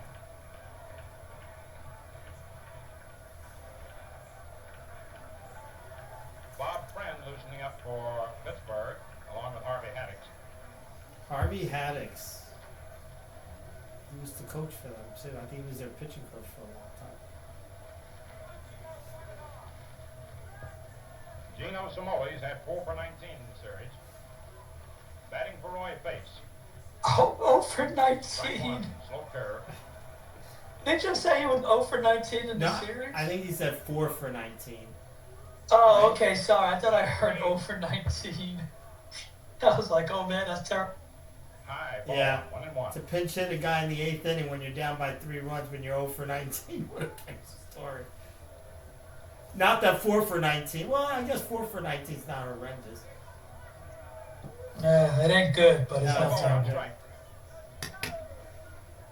Screwball over strike 2. Wow, that was way Yo, outside. they call it. Oh man, Bobby that's. Sands came on in the Come on, where's the ABS? I was system? gonna say. Curly 4 for 19, Well, that's it. that's what I was- Yankee pitcher. That's what I was just gonna say, that this was Curly being baseball charged before with all 3 these runs, new Stafford 1. things. Yeah. 7-4 Yeah, all the New York. technology, yeah. Yeah, all the Look at- technology and all the, what do they Eddie. call that? Gino Samoli The batting for Roy ABS. Pace. Eddie, is he even in the batter's box? Look how far I he is. know. Back out of play. No wonder he went. The pitcher's been throwing him outside. 4 for 19. That's a 210 average. That's not good. Yeah, this guy looks like he's out of the box when he starts his. I don't know how this team came back to win this series. Because look, watch him creep up as the pitches. You're right. He's like a mile and a half away. And the 17th to be decided. Well, his back foot. Look at his back foot. And he does. He moves while the pitch is on. Yeah. Oh, we had a glitch. Was that a glitch? Looked like a glitch. Might have been. Yeah. The outfield shading slowly toward right and center and right. Berra just a touch toward left center. This is the bottom of the 8th or the 9th? Bottom of the 8th. Pirate fans start that rhythmic hand clapping. Curve is looped into right field and it drops for a base. Now he's 5 for 20.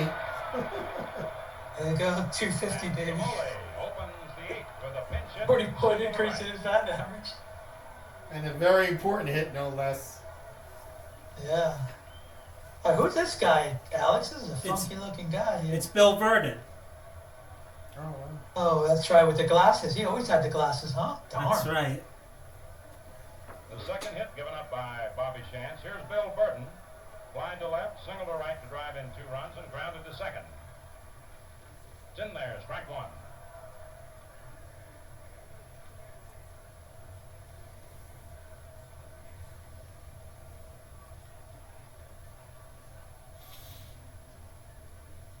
There's a ground ball hit to short, not and it hits Kubek in the face. That's the Kubek one. I forgot that was this one. A double play ball bounced up. Oh, wait, Alex, there's no replay in this sport at this time, right? What? You missed it? Yeah, can you just rewind it again so we see it again? Oh my God, let's see that again. I didn't realize that was the. Is that Kubek?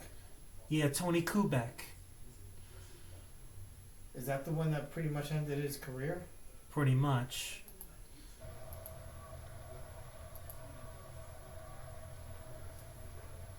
There's a ground ball hit to short, not and it hits Kubek in the face, and all hands are safe.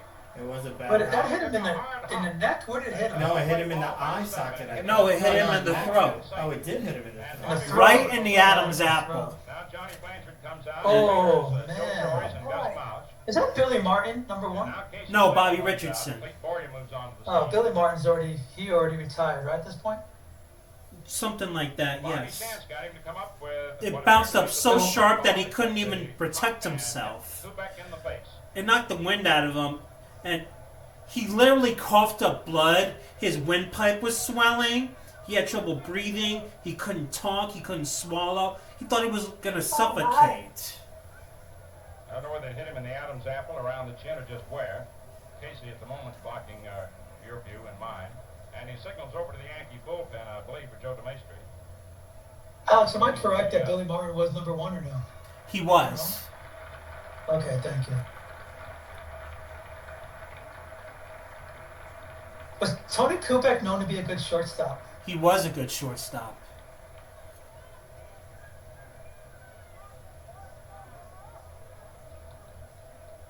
So, does he end up staying Joe in this DeMaestri game or does just he to the leave? left of Kubek. He wants to, but they won't let him. I think Stenkel already made a motion Tony to wants to stay Yeah, in. he did. You could see him spitting out blood. Oh my Lord. Yeah. Casey wants to make sure. Mickey Mantle comes in. It's not good. Yeah, he spit blood out. Casey said, "You're out." He had a lot of trouble talking, too. Put his hat back on.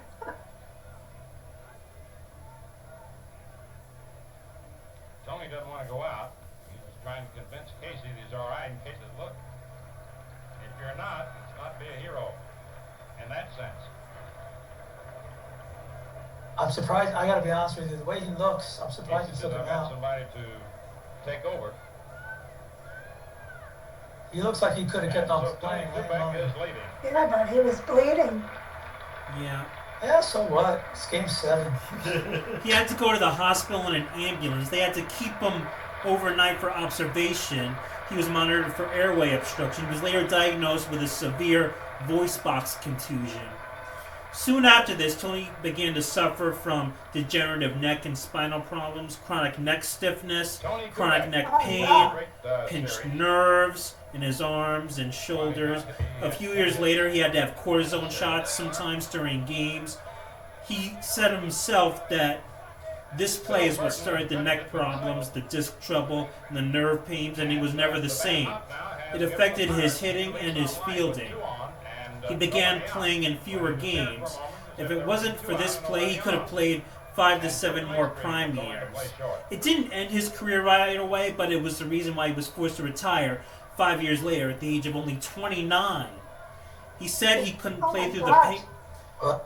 He said he couldn't play through the pain anymore, and the doctors warned that he could have risked permanent nerve damage or paralysis from cervical spin degeneration if he kept playing.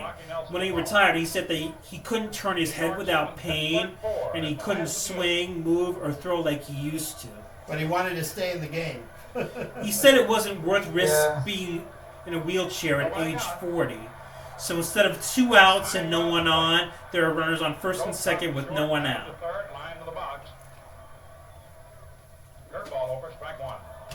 Wow. I mean, look, he's a gamer. He definitely wanted to stay in, but it's too bad because today, I'm sure if that happened to a ball player today, I mean, modern science, he probably wouldn't have all those issues. But, Plus, Yeah, absolutely. plus, you wonder whether there would have been a bad hop. I mean, we talked earlier about the field Samoli leads off second, Burton off and first. how hard it looks. Inside, ball Ground one. crew couldn't even rake the damn field. That's why the ball hit a pebble. The last half of the 8th inning. Pirates get the first 2 men aboard. And that's what they said. And it's been very, so that's well known in history, Alex, that there was a pebble. Yeah. There's a shot to left field where They gotta take the pitcher out. What do you think? This guy's getting rocked. Yeah. the third, and Burton stops at second, and it's 7-5. What's up with Casey, man? He had a quick hit. He had a quick hook all game, and then this guy. I think he ran out of pitchers. Comes up with his, He's got plenty more. and his second. There he goes, There it Greg. goes. Right. It's 7-5. He's like, damn, Pebble. Yeah. I mean, Forbes Fields had one of the worst infields ever. It was so uneven. Will now depart. As I mentioned earlier, Cleve Boyer said it was like playing on a rock pile. And Jim Coates will be coming in. Burton. Jim Coates comes in. He was a spot starter in 1960, made the All-Star team that year, went 13-3, and he gave up the home run to Mazeroski that cost the Yankees Game 1. The ball is bunted toward So Alex, just to let you know, I was in to Skowron for the sacrifice. junior high school at this time, Burton the third and Grote the second. 1960. Yeah. And the batter is Rocky And did Wilson, kids who comes not go to school so they can watch this game, did they, on Melvin? to the third and grounded to first. Oh, I don't know. The Yankees? The Yankees Game 7 World Series, probably. Pirates have the Because the I'm Mets, sure they were. the I'm Mets sure they didn't, were. yeah, the Mets didn't exist at this point. It was only the Yankees in New York. Yeah, yeah. Burton on So you third. know Uncle Ivan Hold on wasn't second. watching. One out. Jim Coates in relief of Bobby Shanks. But my father but- was. My father was. Yeah, but Tito, I'm thinking, we gotta ask my father because Ball one. I gotta think that as baseball fans, Game 7, I mean, gotta be watching this game, no? Yeah, I don't know. I know my father was. That's for sure. That I know for Pirates sure. flashing back here in the 8th inning. What? That's an interesting question, though. We got to ask Mr. C and my dad, Greg, is when the Giants and the Dodgers Runner left away from second and in third. 58 Rocky or Nelson 59? swings and lets a high fly ball. 57. After 57. So from 58 through 61 season, who did they root for? Did they root? I would find it hard to believe they would have rooted for the Dodgers or the Giants because they left New York. They obviously weren't rooting for the Yankees. It would have been Well, Uncle Ivan always rooted for the Giants, and I think Greg, your dad rooted for the Dodgers. I think. even when they left to California before the Mets.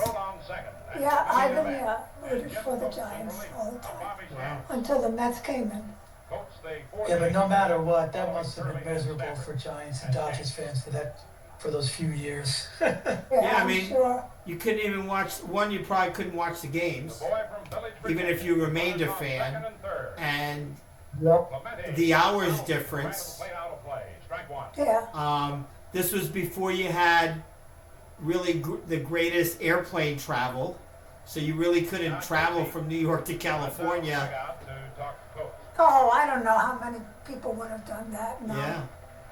Yeah, I mean, back in 1960, I would think flying in an airplane was quite expensive and only for the very, very rich people. Yeah. I don't know. What was Casey doing? Just talking to the pitcher, or did he make another change? He was talking to him. It's amazing this game was only 2.5 hours long Burton on third, Grote on second. with all those visits to the mound. Roberto Clemente at bat. Outfield deep straight away. It would have been nice to have Uncle Ivan No ball. on this because he would have really given you more information than I can. That's for sure. Is this Clemente up? Yes. Roberto Clemente lifts a foul out of play to the right of the plate up onto the roof. Strike two, nothing in two. Did you just see that, Greg? Third, Grote to second. Go back before that foul ball. Greg, take a look at that foul ball. It goes over the stadium, and look who's standing at the roof of the stadium. See right there? Hold on. Alex will bring it back up. Burton leads off third. Grote off second. Two Watch outs. the foul ball. The cameramen Clemente lifts for the a foul TV, out of play to the watch. plate up onto the They're on the roof. nothing in two. See them? Yeah, very cool. So what's the situation here now? Is the bases loaded? It's 7-5. There's runners on first and second. Oh, I thought I saw a guy on third. There is no tomorrow. I mean, second and third. Excuse me. No balls, two strikes, two outs. All right, Clemente's up, right? Third. That's correct. Grote off second. New York 7, Pittsburgh 5. Bob Clemente hits a little dribbler foul. Bob. To hit it off the handle and cracked his bat. Bob Clemente. That was just so racist. It's not even funny. The bat boy brought out a couple, but Clemente wants still another.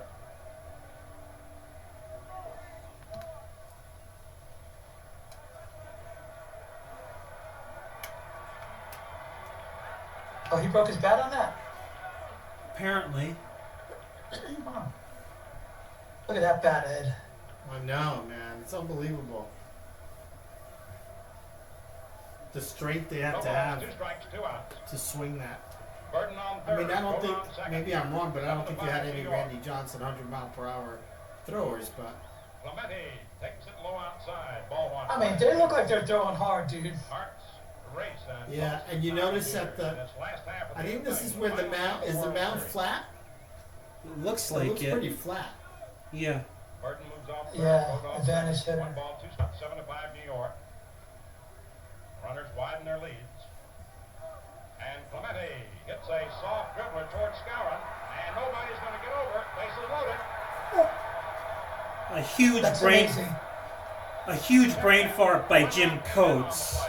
He tries to go for the ball, doesn't cover first. By the time he tries to cover first, when the ball goes by him and Skowron fields it, it's too late. Even with Clemente's speed, they would have gotten him for the third out. Instead, the inning is still alive, and now it's 7-6. So the bat hop single and the chopper by Clemente are what really hurt the Yankees in this inning, especially the Tony Kubek ground ball. If it wasn't for that pebble, Pittsburgh never would have scored in that inning. Smith steps in. With this Jim Coates brain fart, you can add this to the list of too many wrong mistakes that cost the Yankees dearly in this series. So here's catcher Hal Smith, who hit .295 during the season. Despite playing in fewer games than Smokey Burgess, his hitting stats are a little bit better than Burgess's. That's probably why he came in after Joe Christopher came in to pinch run for Burgess in the 7th inning. Smith started games 3 and 6 against lefty Whitey Ford, but he's hitting against Coates, who's a righty. High for a ball, 1-1. You know, I noticed, Alex, when Clemente was up and it was second and third, And in today's game, the pitcher is still pitching out of the stretch in that situation. The pitcher was pitching out of the windup there. That was interesting. Right, as he took a good cut. Yeah, he did. He did 360 in this. Christopher went in to run for Burgess, who'd singled in the 7th inning. Burgess started the game and had 2 for 3. Tying run on third. Clemente on first. I wish we could see the base runners, you know? Yeah. Al Smith. He started his swing and held off. Oh, yeah, I thought he went. Yeah, that was a strike, dude. Big swag. Hey, Tark. Totally a strike. Throw on third base. Bob Clemente on first base. Hey, Tark. Hey! 2 runs They in. said hi. 7-6 New York. 2 balls, 2 strikes. And Hal Smith hits a drive to deep left field. Oh, he's way back out there. Wow. Well, that's a shot. Who hit that? Hal Smith. Wow. Did that tie the game or took the lead? 9-7 Pirates. Wow. So he would have been the hero had they not blown the save in the 9th That's right. Yeah. instead of Mazeroski. Hal Smith, the name I never would have known. Yeah. Alex, tell us about Hal Smith and see what kind of career did he have? Well, as I mentioned earlier, he hit .295 during the season. Despite playing fewer games than Smokey Burgess, his hitting stats were a little bit better than Burgess's. That's probably why he came in after Joe Christopher came in to run for Burgess in the 7th. Smith started games 3 and 6 against lefty Whitey Ford, but he hit this home run off Jim Coates, who's a righty. Yeah, sorry about that, bud. You did mention that. What an at bat. That was a great at bat. A 5-run spot they give up. Yeah. This is a disaster for Yankees and Yankee fans this city. Yeah. Little did they know it would get much worse.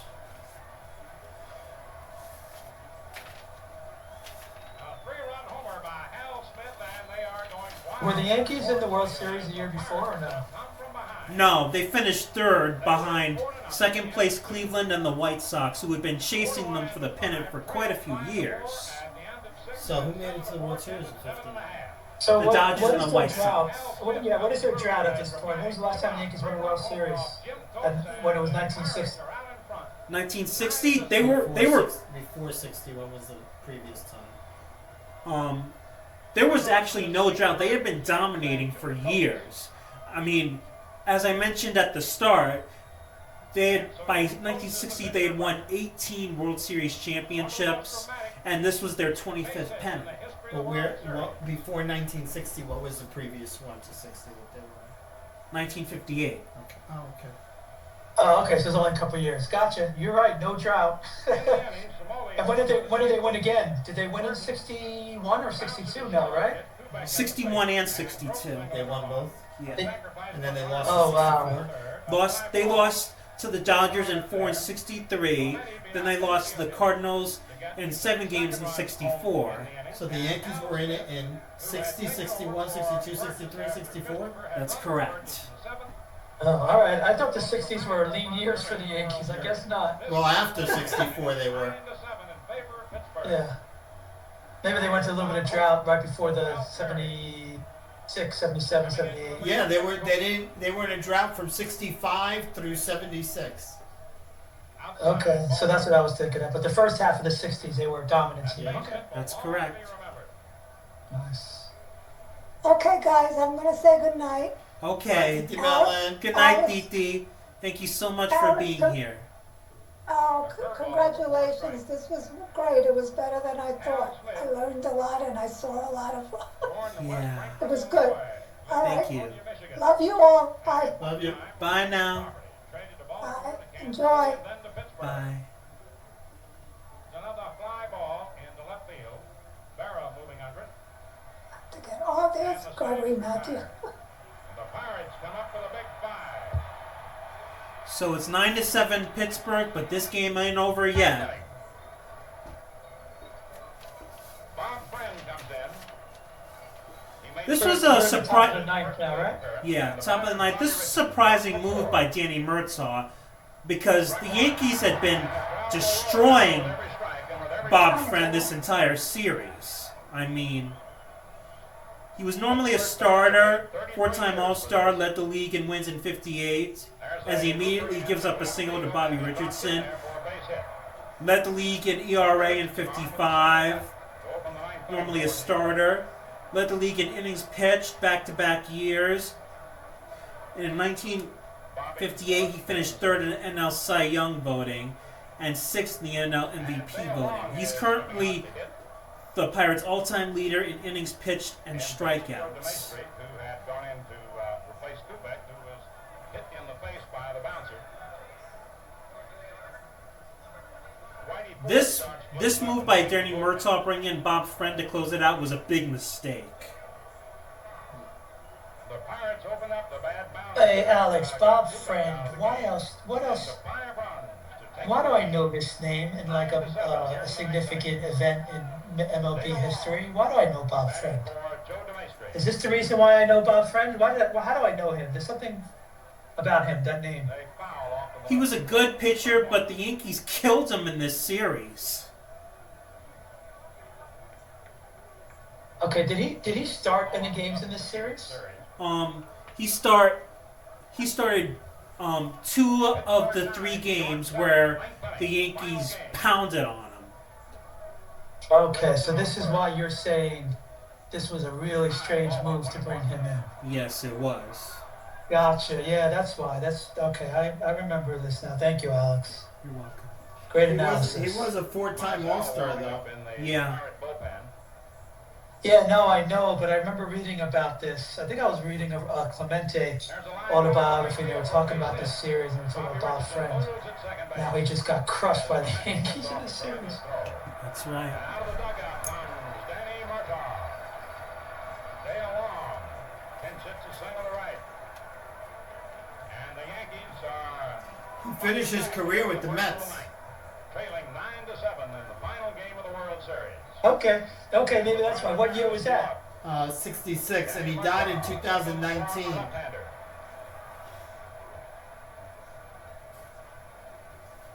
He wasn't an original Met, though, was he? No, he was with the Yankees and the Mets in '66. So I think he ended up. He was with the Pirates until '65, and then the Yankees and the Mets in '66. 1,700 strikeouts in his career, though. Harvey Haddock's coming in to pitch now for Pittsburgh. Harvey Haddock is coming in, and he's best remembered for his near-perfect game in 1959. He pitched a perfect game for 12 innings before they finally got to him in the 13th and he lost the game. He also won Game 5, 5-2. Haddock's worked Game 5. That was the Yankees. Was there someone who pitched against Harvey Haddock in that game? Which Do you game? know of? The one where he lost a perfect game in the 13th. Lou Burdette. Who? Lou Burdette. Oh, Lou Burdette. Okay. Low by 1. Richardson on second, Long on first.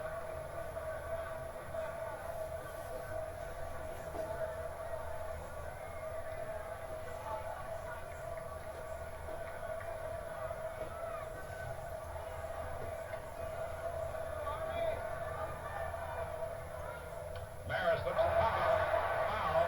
Al Smith was under. One away.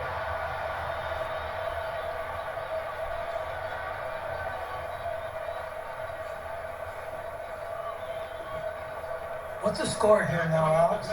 It's still 9-7. Single to right, single to center. One out and men on second? Or men on second and third? Just second, I think. Yogi Berra on deck. Yeah. Pittsburgh leading 9-7 in the ninth inning of the final game. Harvey Haddock. Mantle has turned around to hit right-handed against lefty Haddocks.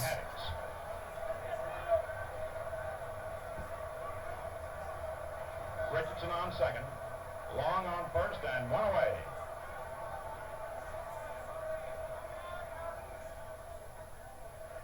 low outside.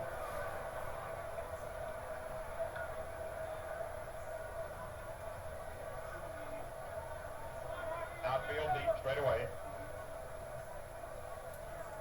George Witt loosening up in the Pirates bullpen. Richardson on second, Long on first, one away. There's a line drive in right center field for a base hit. Richardson will score. Long around second and goes on into third. And it's 9-8 as Mantle comes through with his third hit. And second run batted in the game. And it's 9-8 with Yogi Berra coming up.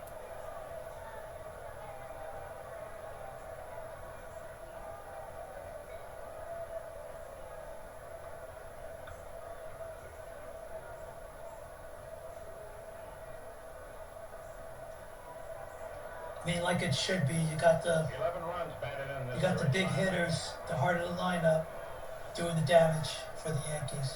That's And right. Yogi already has a 3-run homer Long in this on game. third base. He's Mantle coming up on again first, in a one big out of the spot. ninth.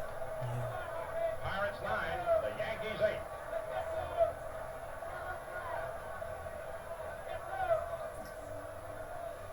One out. Ball one outside.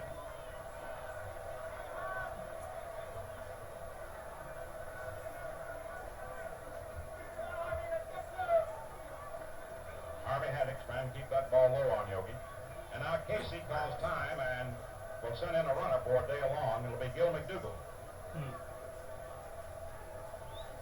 For New York, number 12, Gil McDougall, running for Dale Long. Gil McDougall. Pittsburgh 9, New York 8. Ninth inning, one out. McDougall on third, Mantle on first, Berra at bat. One ball, no strikes. One out. Final game of the World Series. Runners lead away from first and third. Outside, ball 2-0.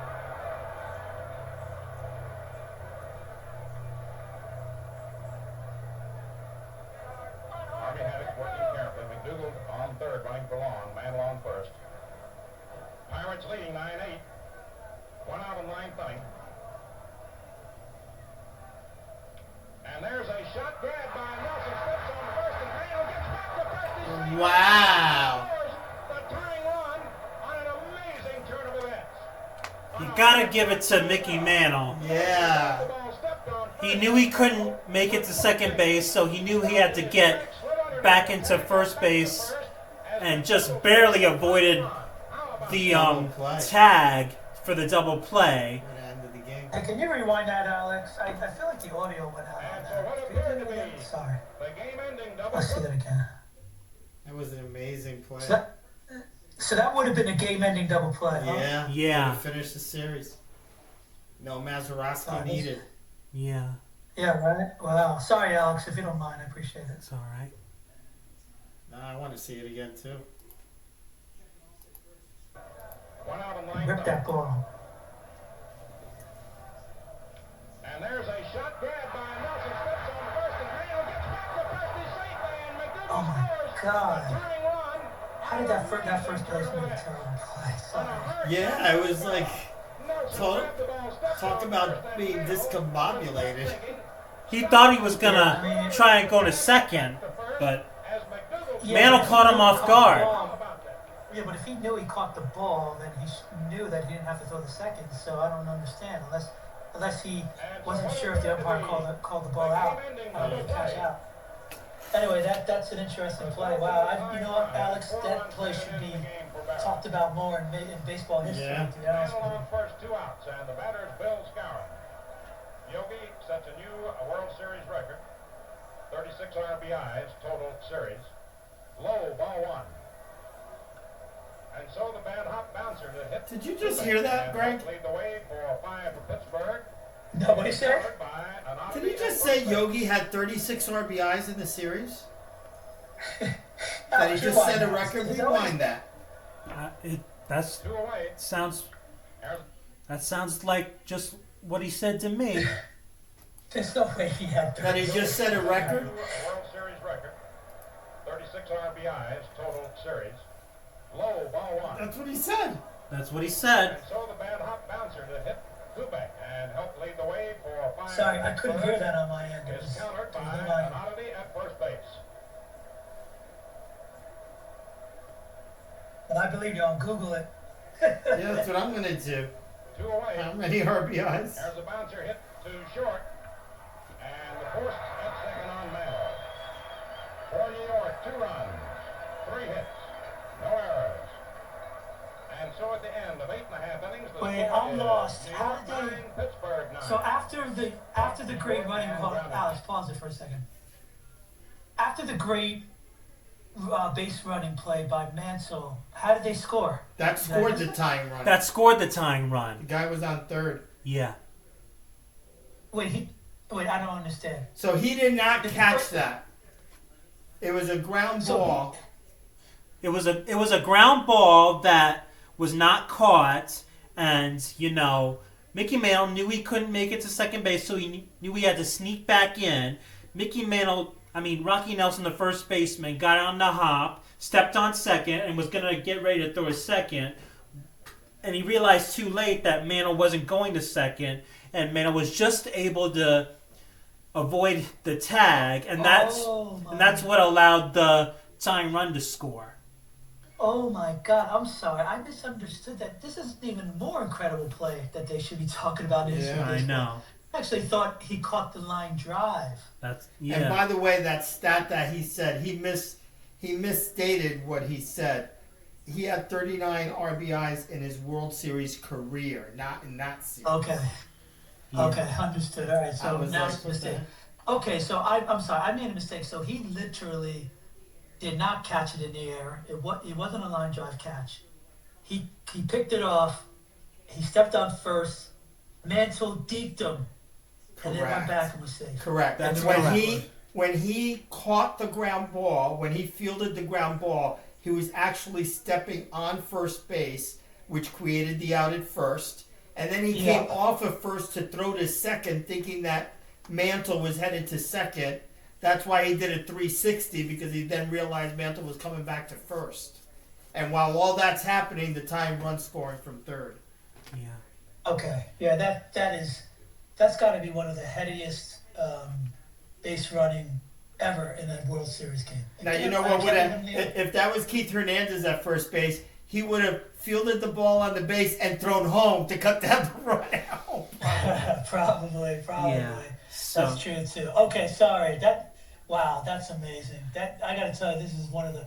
I think that's more amazing than the Pebble thing, to be honest with Think you. of everything that happened so late. The Pebble, the 3-run home run by Hal Smith, who looks to be the hero, and now this play.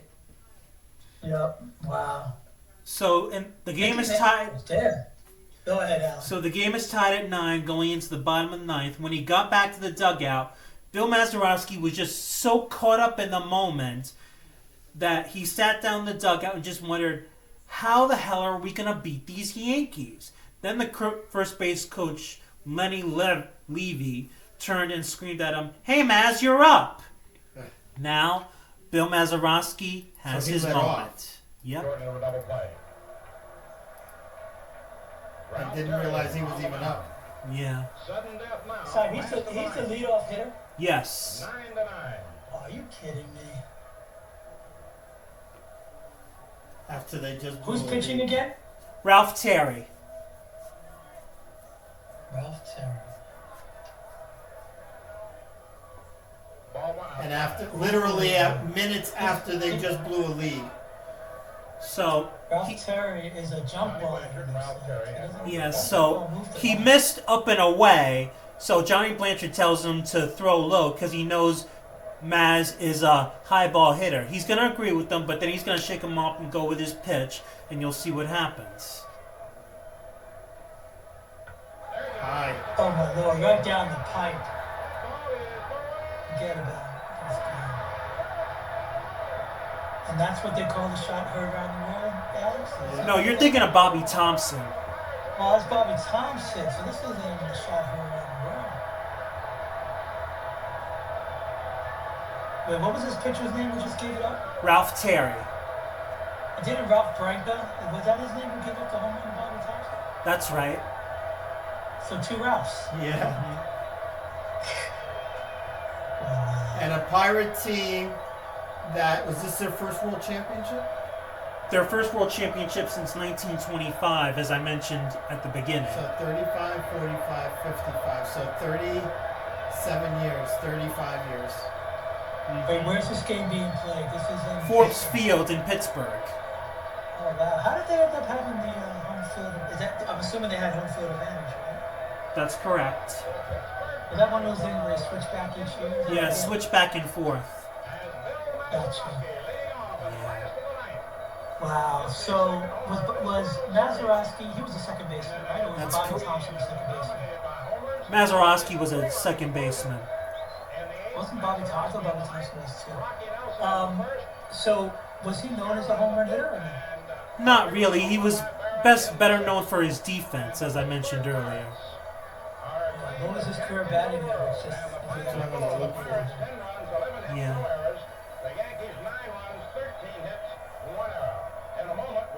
Reconfirms he is a Hall of Famer, right? Yes.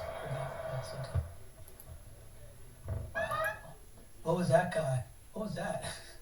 It was. That's the end of it, huh? That was nothing. That's the end of the game. And here's the aftermath. He played his whole career with Pittsburgh from 56 to 72. He had career batting average of 260. He had over 2,000 hits, though. 138 home runs, 853 RBIs, 10-time All-Star, 2-time World Series champion. So he was on the 71 Pirate team also. And he won the Gold Glove 8 times. Yeah. Yeah, that's a Hall of Famer. I mentioned earlier he won the But it Gold says Glove here, 8 times. when did he become a Hall of Famer, Alex? 2001. Because it says here Pittsburgh Pirate Hall of Fame. Oh, no, Baseball Hall of Fame, 2001. Yep, Veterans Committee. Yep. So go give us the aftermath. So for the Yankees, this is one of the worst defeats in their story history. Mickey Mantle was embarrassed. I mean, he was crying. This was Casey Stengel's final World Series. And afterwards, Ralph Houk took over as Yankee manager and led them to back-to-back World Series in 61 and 62. They won the pennant in 63 and 64 before finally crashing down back to earth in from 1965 to 1975. So yeah. Gotcha. Alex, do you know what the circumstances were around Stengel leaving? Well, was he forced out or what? I'm not sure if he was fired or retired or anything, but in one of his Stengelese moments, he said he would never make the mistake of turning 70 again. This is what he also said. There is a program that's going on with the Yankees, and it has an annuity program, and the annuity program means that after a certain length of time, some people think you should retire. Yeah. And Gotcha. yeah. Well, we all know he came back to Yeah. coach after that. I mean, Yeah, he managed the first few years for the Mets. He retired as the Met skipper because he broke his hip That's at right. the age of 75 That's right. and wasn't doing well. Yeah. all right, Anyways, Alex, the you whole wanna sorry, go ahead. the whole loss was pinned on him, and as a result, he was let go. And despite Ralph Terry and Bill Mazeroski being linked in baseball history forever for this home run, Ralph Terry went on to redeem himself in '62, and he led the league in wins and innings pitched, and was the World Series MVP in '62 in the series between the Yankees and the Giants. He went the distance in games 5 and 7, which was capped off by Willie McCovey's line drive to Bobby Richardson at second base. As for the Pirates, they wouldn't even reach the World Series again, let alone win it, until 1971. But this game and this series is something Pirates fans will never forget. You know, when I think of Bill Mazeroski, I think of this home run. Despite his excellent defense, Pirates fans will always remember him for this home run. As legendary as his defense was, without this home run, his legacy just isn't the same. That's your ending? Yeah. That was pretty awesome, Alex. Yeah. I will Awesome, say, buddy. I All right, learned a awesome. lot. Yeah. Anything else to close this out? Well, for me, this was really a great experience. Yeah. Great job. This was amazing. I learned so much about this game.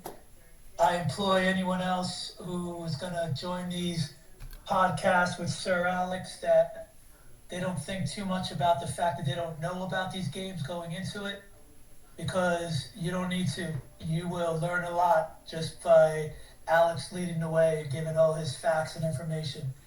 I mean, this Mickey Mantle play, I'm gonna be thinking about this for a long time. Yeah. But that is a heady play. I And know. that the game goes They still from lost. 5-4. In the 8th inning, it was 5-4. Ends up being 10-9 in the World Series Game 7. That's pretty amazing. I know.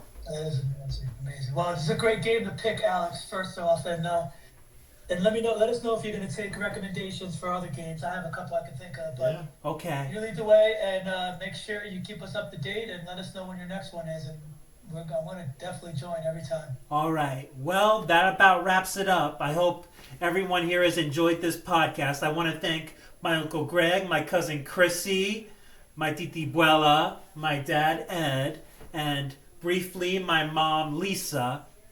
I hope to see you next time on the Alex Estrada podcast. Adios, everyone.